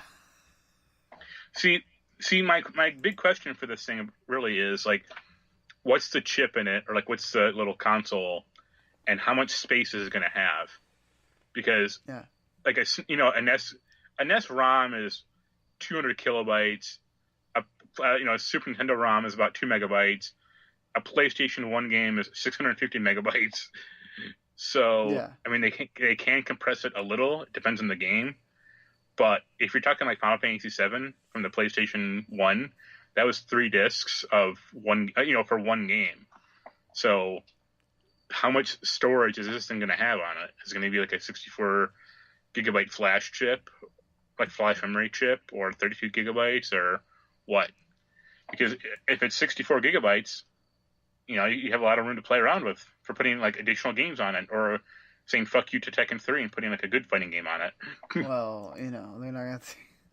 How do you feel about them like not? That's really weird that you wouldn't announce the whole list of games at once. Well, it's Sony and they like to draw shit out. Also, I would love to see Clona on here. I loved the Clona games.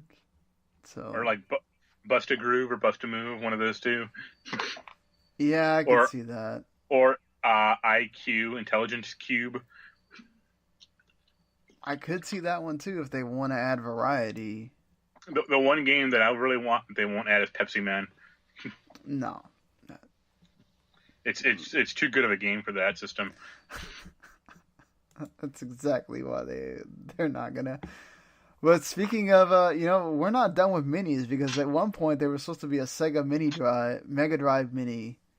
That's apparently still happening, but it got delayed because why would you release the freaking Sega Mega Drive Mini in the same year you're gonna get the PlayStation Classic? That you're just asking for that not to sell. Apparently, it's going to have a mini in the U.S. as well. So, there's a company called At Games. They're the ones who always do the Sega Genesis crap already.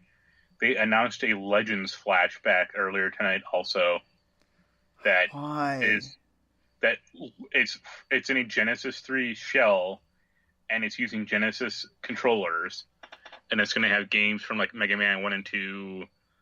Super Street Fighter 2, and the Famicom version of Tetris. Okay. And it's because At Games is terrible. Well, that's why for the US version, apparently they're not going to use At Games for the mini now. Yeah. But we'll see. That's one of those that I'm like, okay, I could do without that. I think if Sega wanted to actually make it themselves, they could do it and do it well. But they just don't want to do it, or it's just too much of a money investment for them. So they just hand it out to like the cheapest companies they can and say, "You do it." And then when it comes out in this crap, they're like, "Whatever."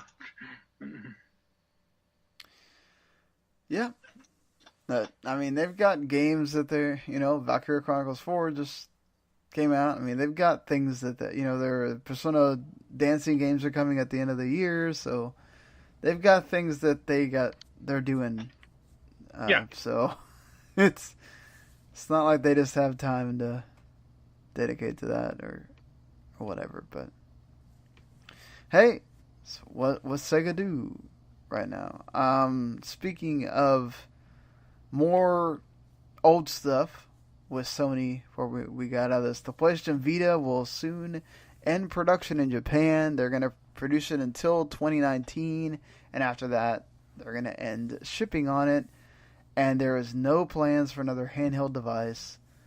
And why would you when even now the 3DS is still selling, and now the Switch is out there?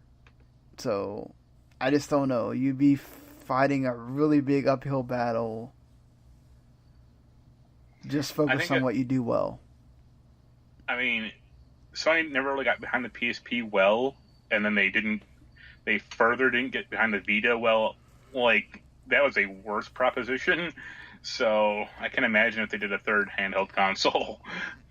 Yeah, that would be like wasting money at that point for them. Which is a shame because the PSP was a great handheld, just like specs wise, and the Vita's a good handheld. And unless you like graphic novel games or like obscure JRPGs, that's about all you can play on it. Or you don't have a Switch to play indie games. Yeah, and even those have stopped trickling to the Vita somewhat. So. Yeah. Now it's like a big deal if one of them gets announced for the Vita, and then you don't even know if it's going to come out. Yeah, there's always like some, limited run games, or one of those other companies is going to do some obscure, here's our Vita release for the month. It's some obscure game you never heard of before. Right. It's like, oh, I remember when Windjammers was a big deal. That was coming to the Vita. Yeah, and I have that. Yeah. But yes, certainly. Yeah, that's not it for Sony either. Their PlayStation Now service is finally letting you download games. You can download PS4 and PS2 games. Why not PS3 games? Wasn't that a lot of the reason why you get PS Now was to pay the PS3 games you couldn't play? I thought it was more PS2, but maybe. The PS2 games started as separate. Remember, they had the remasters for PS2, and then they added that to the service like not too long ago. So, might be some technical issue because they are emulating the PlayStation 3 hardware on a server, and who knows? Yeah, I mean, this is a good start, I guess, Yeah. and they do have that deal of what, $99. I think there is some, I don't think it's every game. I think there are games that are excluded from this, but most of them you can download if you want to. Yeah, I mean, if you're have a hankering for PS2 games, and it's not, there's a limited number of PS2 games. It's always funny. It's kind of funny to me because there's PlayStation Now, the Switch, NES stuff, or even Game Pass for Microsoft. It's you get this whole library of games, and it's I don't have time or energy to play the stuff I already own. I'm not gonna play any of this crap. Right. I think that works if you have a big family. Yeah. That all play games, and you want them to have access to some of the older stuff. Gears 5's gonna come out, and you want to be able to play all the other Gears with your brother or your friend or whatever. Okay, cool, and I think Game Pass is different because it includes the newest stuff. That's right. What makes that's the selling point of Game Pass is instead of paying $60 to own that game, you can basically rent that game anytime you want, and you pay $10. And if you really, really, really like it, and you feel like you're going to play it a bunch of times, I guess you have the option to buy it later. But, PS Now it has some PS4 games on it. It exists, yeah. No one seems to be excited for it, unlike Game Pass or even the Switch. Yeah, the Switch thing I think is more about people have been dying for the Virtual Console to come back, and this is about the closest thing you're going to get. So, people are just happy to have that. I think once that gets fleshed out more, it's fine. Right now, you have the usual suspects, but even then, a lot of the other stuff that's there is oh, I'm going to go play pro wrestling. Yeah. No, thank you. So, I would want to be able to put on Tecmo Bowl or something if my stepbrother came. That would be cool. But again, I think once that fleshes out a little bit more, that's worth it. I don't know. PS Now, I feel like they just waited way too long to add the downloading thing. If somebody paid the $99 now, go for it. But that, and also there's just no excitement about it. I mean, when a game gets added to Game Pass, Microsoft sent out a press release. Imagine if Sony was okay, here are 10 games for PlayStation Now. every month, like 10 new games. Here you go. People would care, but they don't do that. So, as a train barrels through my living room. Exactly, you're hearing it right here. So yeah, there's even more old stuff. Assassin's Creed 3 is apparently coming in the Odyssey. Yeah, they're remastering. Well, quote unquote remastering Assassin's Creed 3, which is hysterical to me. Like they say they're going to fix the gameplay, and you're getting Liberation as well, right? Yeah. Okay. I mean, this is the same thing they did with Far Cry. Yeah. Right? You got Far Cry 3? 3, yep. But Far Cry 3 is a better game. Well, I agree there. Assassin's Creed 3 is like one of the ones that people can't stand most of the time. I don't know why. The gameplay is like, well, that's the one they haven't remastered yet. Yeah, I guess. Because the only ones that like, well, because from like 2 got into the collection, right? Yeah, all 3 of them did. Yeah. 2, Brotherhood and Revelations. Like the only ones they haven't remastered from like the last generation are 3 and the first Assassin's Creed, which is the 2 that people don't really like. Yeah, you can't do Assassin's Creed 1. That doesn't play now. 3 kind of does, but 3's problems were like the gameplay had issues, sure, but 3's problems were more like the story was bad and like the main character was a jackass. So they're not going to fix that. Liberation was okay, right? Yeah, that was the chick one. Right. That was cool. I played and beat that one. That's what made me fun. That's what made me laugh about their whole like Unity argument. Like, we can't have female co-op players. We can't have female playable characters because the animation is so different. It's like, did you play Liberation? The animation was exactly the same. Right. It doesn't stop there though. With the old stuff, Samurai Showdown is coming back. I never played that series. I In don't know 2019, about you. I played in the arcades, and I think I might have played it on my SNES at one point. I don't remember that much. It's one of the SNK like fighting games. Cool that they're making another one, and for people that are big fans of that series, I'm sure they're super excited. So yeah, have fun with that. Last thing gonna mention gaming wise here.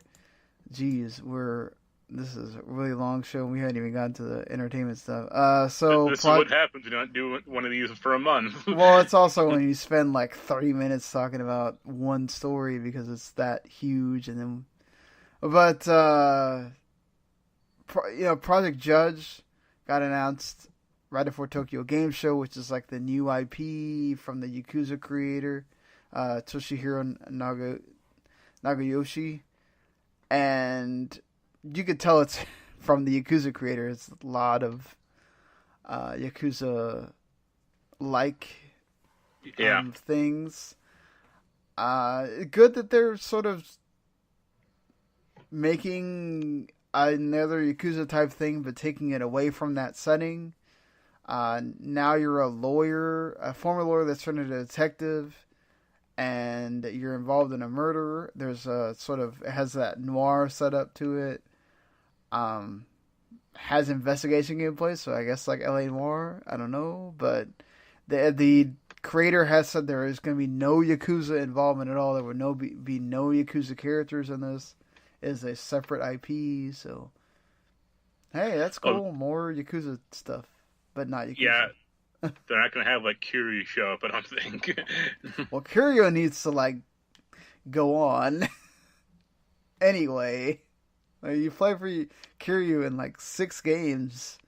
More. And they're remastering, 3, 4, and 5? So get ready, Mark. You're playing the other 3 games. Yeah. Can't wait. Hey, there you go. You'll just be able to say you played the whole series. Hopefully they space them out a little better, because I was feeling kind of burnt out on Kiwami too. I would think so. I think that... Are they all 3 of them just coming in a collection? I think they're getting individual releases. Oh, that's even more fun. Yeah. So Netflix has a lot happening. Obviously, a lot of controversy with Henry Cavill, with him leaving Superman, and then he gets announced. Well, technically, he was still Superman when this got announced. That he's going to play Geralt in the Witcher Netflix show. Yeah. How do you feel about? I've only seen him as Superman. I think he's a fine enough Superman, but he's pretty stifled in that role. Sure, he could be good. I think it's funny that DC's plans are falling apart around them. Yeah, right. He was also upset about them announcing a Supergirl movie, right? Well, because I think his kind of contention was you're not going to be making a Superman movie for a while now. It seems like, so why am I still here? Yeah, exactly. I mean, he can't even appear in Shazam for some reason, or couldn't. So, I mean, what is he doing? Just to say he's Superman? Oh, well, remember me from this movie that'll be like the Hulk. If this thing ever takes off, it'll be like the Incredible Hulk. That's like the Marvel movie that doesn't really count towards the MCU, but sort of started things. So, I'm not a Superman fan, so I particularly don't care, but I think the problem with Superman is he's too powerful, first of all, in a realistic sense. And then they always try to have these really bad movies based around him. The last good Superman movie was Superman 2 with Christopher Reeve and Zod. And the Lois and Clark Superman show was good, but that was before they were trying to build a cinematic universe around him. Right. And then Ben Affleck has problems, so don't even know if Batman's gonna come out. Or they're going to have to change Batman before that happens. Apparently, John Hamm has talked about he would be Batman if he had the right story. Which, I think he could be okay. I liked him in Mad Men. So... I've only seen him in, I think, Black Mirror. Well, yeah, Black Mirror as well. Which I still need to get around to watching more of that show. Even more surprisingly for Netflix is that Diablo could get an animated... Honestly, I don't know why Blizzard has never... I know they've made shorts and stuff, right? But, they do so well animating Diablo, WoW, all that. Why they have never made animated series for these properties? People would really watch them. I mean, people go gaga every time Overwatch has a short. I don't know. Maybe you needed Netflix to exist for that to happen or something, but... Well, I think the problem is do they say if Blizzard is actually doing it or not? Or... It's they're in final talks. The tweet that he put out got deleted, and then... See, I think the real problem is that's a lot of overhead for Blizzard to do. If it was some partnership with some company, then that would help defer, the cost and the production. Well, Netflix has no problem taking in costs. No, it's not just that. I mean, it's just production overhead. Right. Some of the cinematics take weeks, if not months, to do. Just a 3-minute cinematic. Imagine a 30-minute episode of a show, and then multiply that by 8 or 4 or whatever. Yeah, so, they could do the Castlevania thing and then progressively, add more episodes. Also, I think it's actually... I mean, I would love to see StarCraft, but I think Diablo is good because that, as a franchise, doesn't have a ton of lore associated with it compared to StarCraft or Warcraft. Right. So that's of the three, that's the best option. Yeah, and you can kind of do just because of that, they can kind of do sort of whatever they want in that too. Yeah, I mean, you'd have Diablo and Deckard Cain, and that's about the only two characters people know in that series or franchise. Yeah, whereas with the others, you would have to have a lot more characters people know, and then you have to respect the lore and all that junk. And also, I wonder if, getting burned with the Warcraft movie probably makes Blizzard a little hesitant at just wanting to go out there and spend all that money. What are you talking about, man? That movie was great. Just look at Duncan Jones' career. Yeah, exactly. Speaking of, probably should have been in the video game section because this is the game, but Alan Wake has a TV show in development. So Vampire possibly has a TV show in development. Alan Wake, you have Diablo possibly doing stuff with Netflix. You have the Witcher show. Yep, gaming's getting in there now. I love Alan Wake. I love it as a game. I love the story. Man, this really interests me because I want to see more in that world. But I'm just a little hesitant about how they would do this. Well, they're getting Sam Lake to do it. Like, I think he's like producing it or something, which is good. He's a creator and like writer of Alan Wake. I don't want to say problem, but my thing is like, Alan Wake is a real dude. He's like a Swedish model, I think, or Finnish, one of the two. I think it's Finnish. Like that guy exists. He's in, Finland. I don't think he speaks English. They're not going to get him for the, to be Alan Wake. Well, that's a bummer. Wouldn't you just want to have the credit of Alan Wake playing Alan Wake? I mean, yeah, it'd be awesome.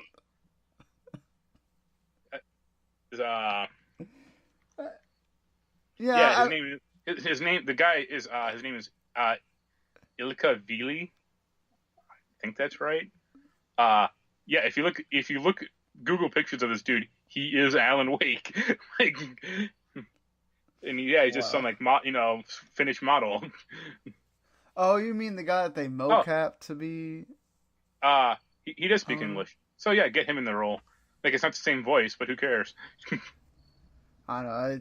That voice was pretty defining for him. Yeah. I think that was like, who was it? Yeah, it was like James McCabe. Oh, Matthew Parada. That's it. Okay, yeah, man, he was really good. I liked the voice. So I liked the villain also was what kind of made that series as well. So, which villain? Because there was not really a villain in the first one. Well, in the second one. Yeah. But that was that guy. That was the dude. Remedy knows how to do stories fairly well, so... I guess you didn't play Quantum Break. Well, I think the guys got... Or with Quantum Break, the rug got pulled out under him. But yeah, if this gets like an actual commitment and like 8 or 13 episodes, it could be something cool like Twin Peaks or something like that. That's what I think about too. Is like, could they sort of make it in that vein, or Twilight Zone or whatever? Yeah. We'll have to see if it. I mean, because they can announce stuff and then it just never goes anywhere. How many video game adaptations are just around? I honestly don't think that vampire movie is gonna, or vampire TV show is gonna get made. Yeah, I don't think so either. But we'll see. I mean, Fox is desperate for stuff at this point, so wouldn't surprise me either. They need to. They didn't get Sky TV, Comcast outbid them, so it looks like I'm pretty happy about that. It looks like Comcast is going to get that, so like Fox is having to scramble for anything that they technically own still to put on their network and all that. Space Jam 2 is getting made with being... I mean, it wouldn't work if you didn't have LeBron. I mean, he's the Michael Jordan of right now, so yeah, I'm down for this. LeBron is funny. I like him. as a player, as an actor. So I'll watch it. It'll give me the feels of old Space Jam. Ryan Coogler is producing, so it's. I mean, he makes Black Panther was really good. So yeah, yeah. I don't think you can go wrong with that. I mean, I have no like Space Jam is kind of a nostalgia kick, but it's not a good movie. No, it's not. But when you're a kid, like I don't know how many times I saw it in that theater when I was a kid. That's one of those that I jumped movies in the theater to watch when you could do that. Yeah. Still, so, but yeah, it's fun times. Dragon Ball Super, the Broly film, is hitting theaters January 16th. I'm excited for that, just because it's a Dragon Ball. First time getting to see a Dragon Ball movie in the theater. I didn't watch Resurrection F. I actually saw both those in theaters. That must have been fun with other fans in there. Yeah, I think I don't remember the first one. The second one was kind of weird because it was pretty full theater. There was a black guy dressed up as Goku, with the full gi. And then at the end of me and my friend stayed till the end of the movie, and at the end of the movie, it dumped back to a PS4, a PS4 menu. So what? I was just wondering, does this theater just have a fucking PS4 back there, hooked up to the projection screen or something, or what's going on here? Yeah, were they playing a bootleg version of the? It's can I just buy the Blu-ray? Yeah, right. Well, what is going on? Yeah. Yeah, I'm gonna go see the My Hero Academia movie on Thursday, so I'm excited for that. I just hope if this Dragon Ball movie when it comes out, I hope it's in a somewhat wider release, because the last two weren't exactly close. Yeah, I mean, for Night is Short, I had to go.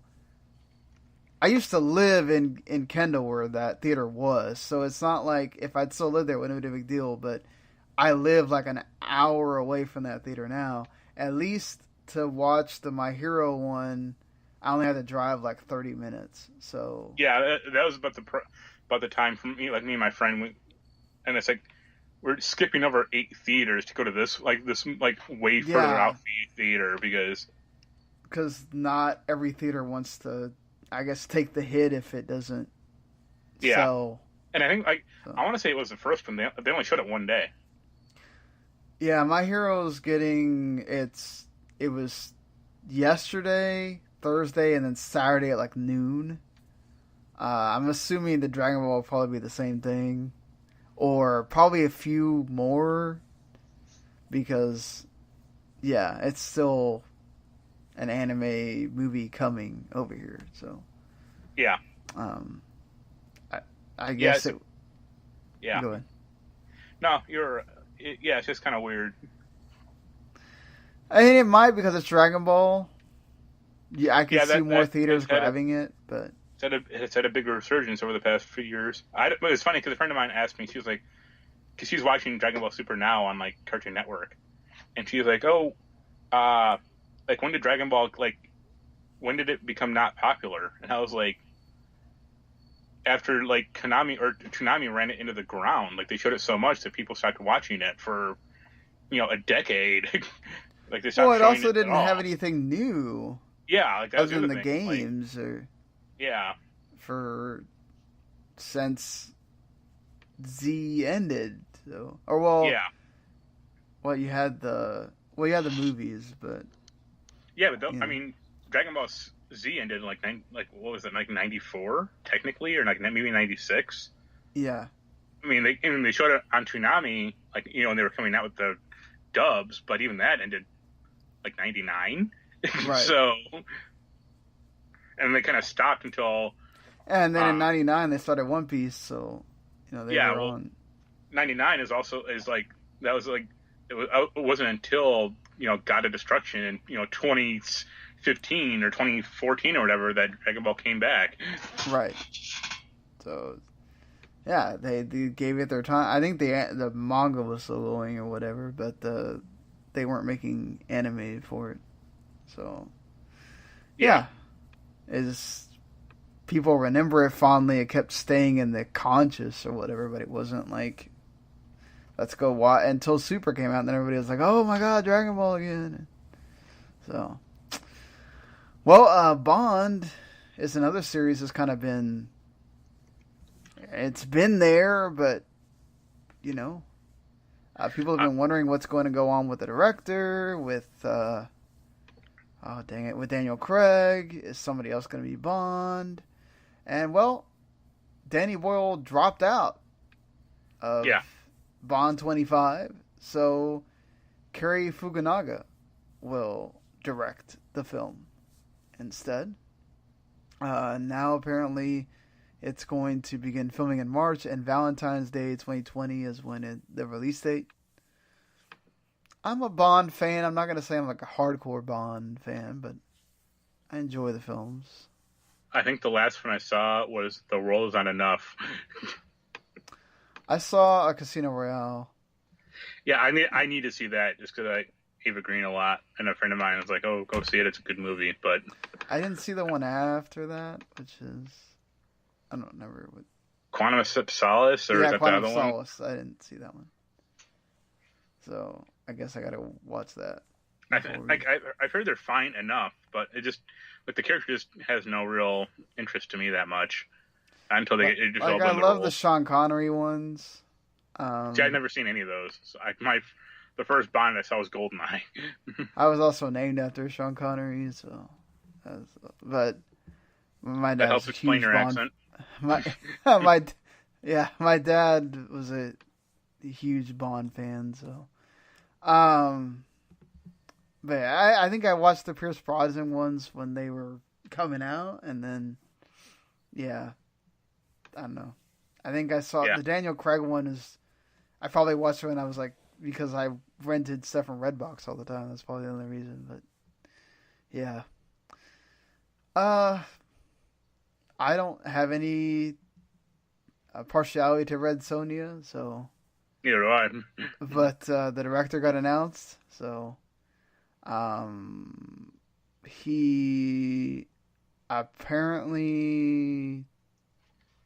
I don't know it's what it's Bryan Singer. Yeah. Well, Bryan Singer does great stuff, so that I'll give him the credit for.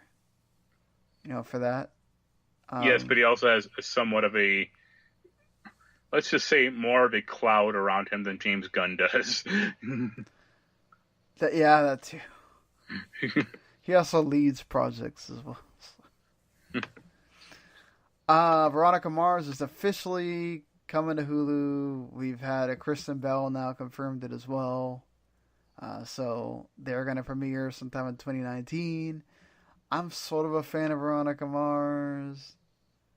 I'm happy it's coming back, just, for people that are bigger fans than I am. Cool that Kristen Bell's coming back. Obviously, the show wouldn't work without her, unless you're doing like the Buffy thing and you're just naming it that and it's going to be somebody else. But cool that they're getting most of the people involved originally back in there again. I've never seen the show. Isn't the character supposed to be in high school or college? Yes. But, so is it going to be? They can fix that.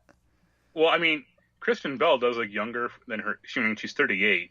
She does look younger than her age, but is it going to be like her kid in the role instead? Yeah, I would imagine that it'd be like after that. It's not going to be like, right after Veronica Mars ended. I'd imagine there's some time after that or something. Yeah. So I have not had an inkling or caring right now to check out the DC Universe service. It's out there if you want to. That Titan show isn't out yet. So who cares? They are going to do Stargirl as well, and they have found their Stargirl. It's an actress you never heard of before. Yeah, I mean that's fine, right? Like, yeah, I mean. Yeah. Not everybody has the cachet of Disney to do what they're going to do. But, yeah.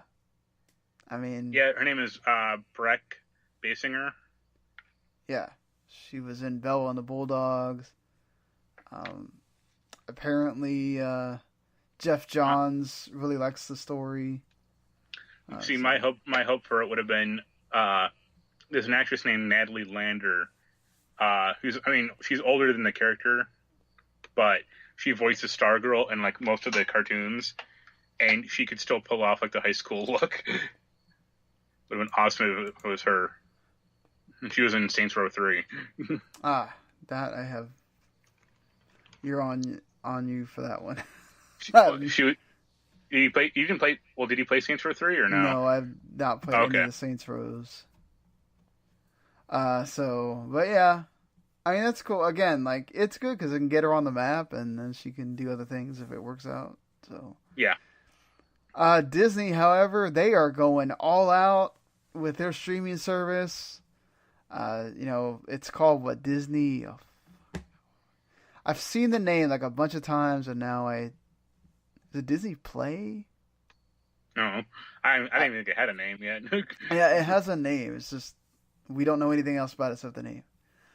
So apparently, they're not only doing Marvel TV shows, they are going to have the original actors in these Marvel TV shows. Loki is getting a TV show, and Scarlet Witch is getting a show on the service. The budgets apparently are going to be close of what they would be for the films. Tom Hiddleston, Elizabeth Olsen are acting in them. I mean, look, I know Netflix spends a lot of money, but God. Well, that's what happens. You just, back up a dump truck full of cash and they'll do anything really. Well, I mean, it's Disney. I guess Loki's going to get brought back to life somehow. Yeah, or they can set it before Avengers. Infinity War. Kevin Feige is going to be involved in this, so it's going to be good. The dude doesn't do anything bad, really. So I have faith in them to do this right.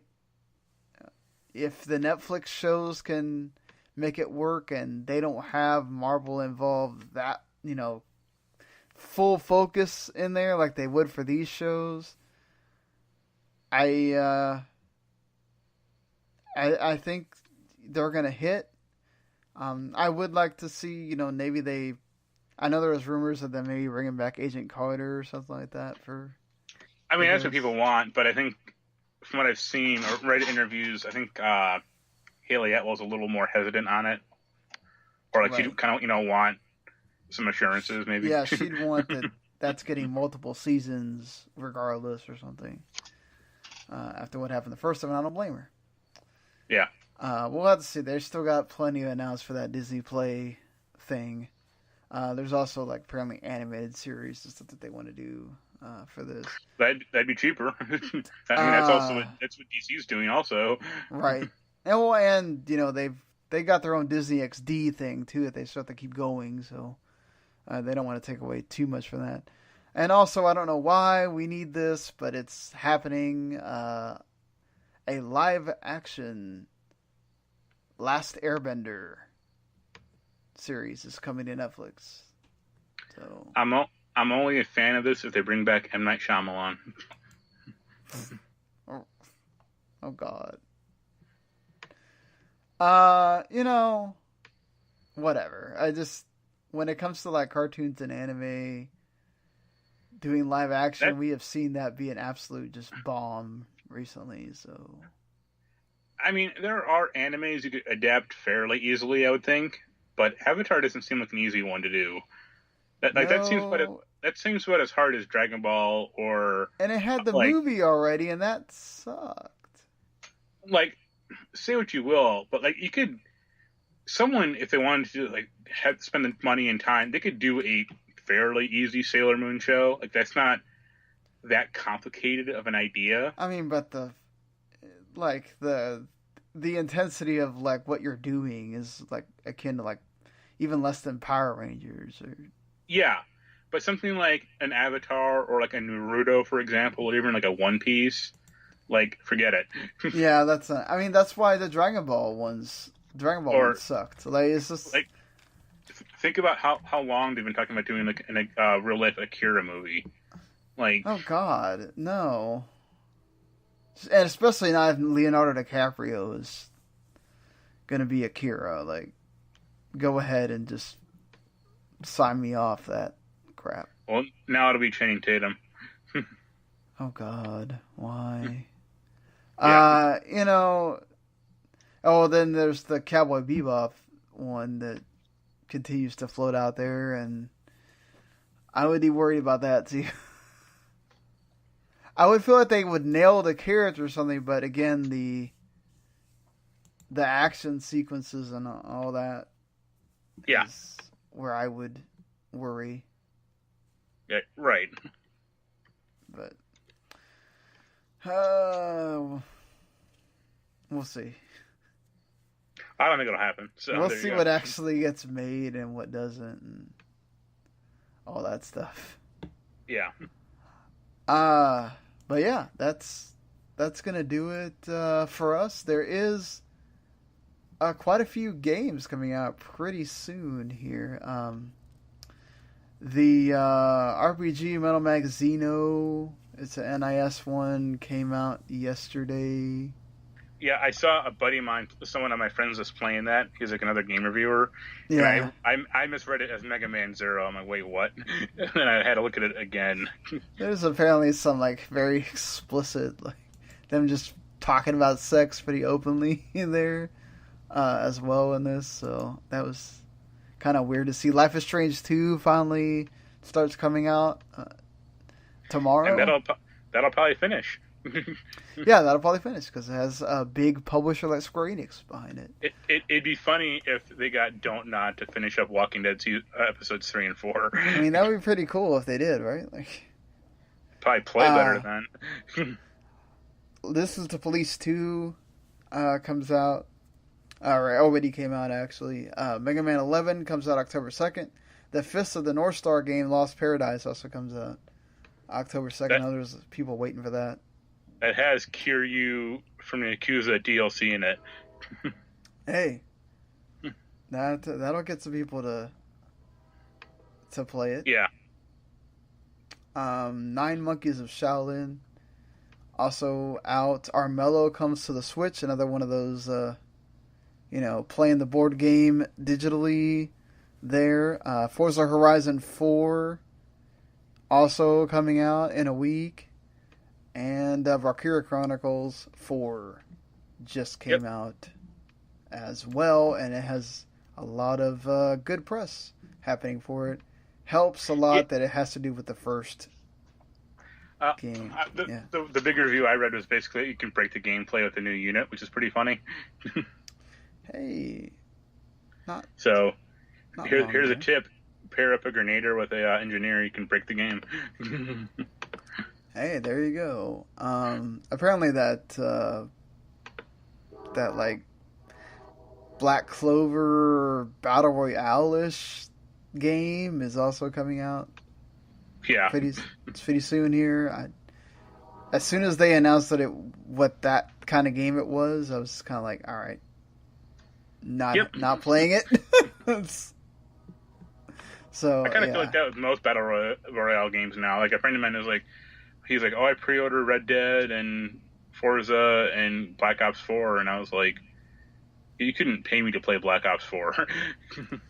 Apparently it's really good, though. It's getting a lot of talk about... Oh, before we get out of here, I forgot to talk about that. Red Dead 2, since the last time we did a show, has gotten all these kinds of reveals. They revealed the freaking fishing... And you can make money fishing, and apparently the horse's testicles move and independently, and it's like they had to motion capture that. Yeah, I don't know why. Does it make you more excited for Red Dead 2 at all? But the 4 games I'm excited for the rest of the year are Red Dead, Assassin's Creed to an extent, Tetris Effect, and Smash Brothers, but that's about it. No Mega Man? Well, should I tell the story? What happened with that? What? Well, the other site 411, the editor he sent an email like, "Who wants Mega Man 11 for PS4?" I was like, "I'll take it," and he dutifully emailed me the code, which had already been used by someone else. Apparently, Capcom fucked up in their PR press email, so they sent him a replacement Xbox One code, which I don't have an Xbox One, and yeah. Yeah, that sucks. I've had that happen to me before as well. And somebody else had to take the game. Yeah. Damn it. Oh, well, whatever. I mean, I'd be interested in Mega Man, but not enough to really buy it, or, have someone buy it for me. Or, I mean, if they got it for free, that's one thing, but... Well, not on Switch, but on the other consoles, it'll probably go on a sale sometime soon. So, we won't have to wait that long, I'm sure. Yeah. Yeah. I'm excited for quite a few. I'm excited for Valkyrie Chronicles 4. I don't know that I will get that day one. That might be a getting it later thing. Let's Go Pikachu is the game I'm excited for to play with Anaya. She's excited about it. Smash she's not excited for that one. I don't know. Considering her grandma wanted to kill me when I got her to start playing Final Fight with me for a little bit, which is a very, it's a pretty innocent game at this point. Yeah, considering. But yeah, no. There's quite a I'm excited for the Persona. You're not excited for the Persona dancing games? I pre-ordered them. I forgot. Yeah. Sure, they'll be fine, but they're gonna play like the old one, like the Persona 4 one. So I kind of know what I'm getting into with that one. My hesitancy with that is that I'm worried to buy it because I can already feel myself. I might play it for a little bit, and then once I put it down and don't play it again, I might never play it again. Well, you'll lose a muscle memory or something. Yeah, and it's... See, I'm pretty much locked into buying that one because I'm getting it for $60 instead of $100. So yeah, lucky you. I kind of have to. Lucky you. I did not catch that error fast enough. But yeah, it's fun. I sent it to you and another friend, and both of you guys wanted it, but you just didn't get it in time. Or by the time I had seen it, it was crap, it's gone. Yeah, it was 2 hours later after you saw it, and it's oops, they fixed it. But all right, people, if you lasted this long, God bless you. But yeah, we will be back way before a month has gone by. Next time. And if you like what you heard, hit subscribe, Video Games to the Max, so that anytime we do a show, it just shows up in your queue. You can download or just stream it wherever it is that there are podcasts. We're on Spotify, we're on iTunes, Stitcher, TuneIn Radio, iHeartRadio, wherever it is that you like to listen to podcasts. We are there. And yeah, until next time. We'll see you later, everybody.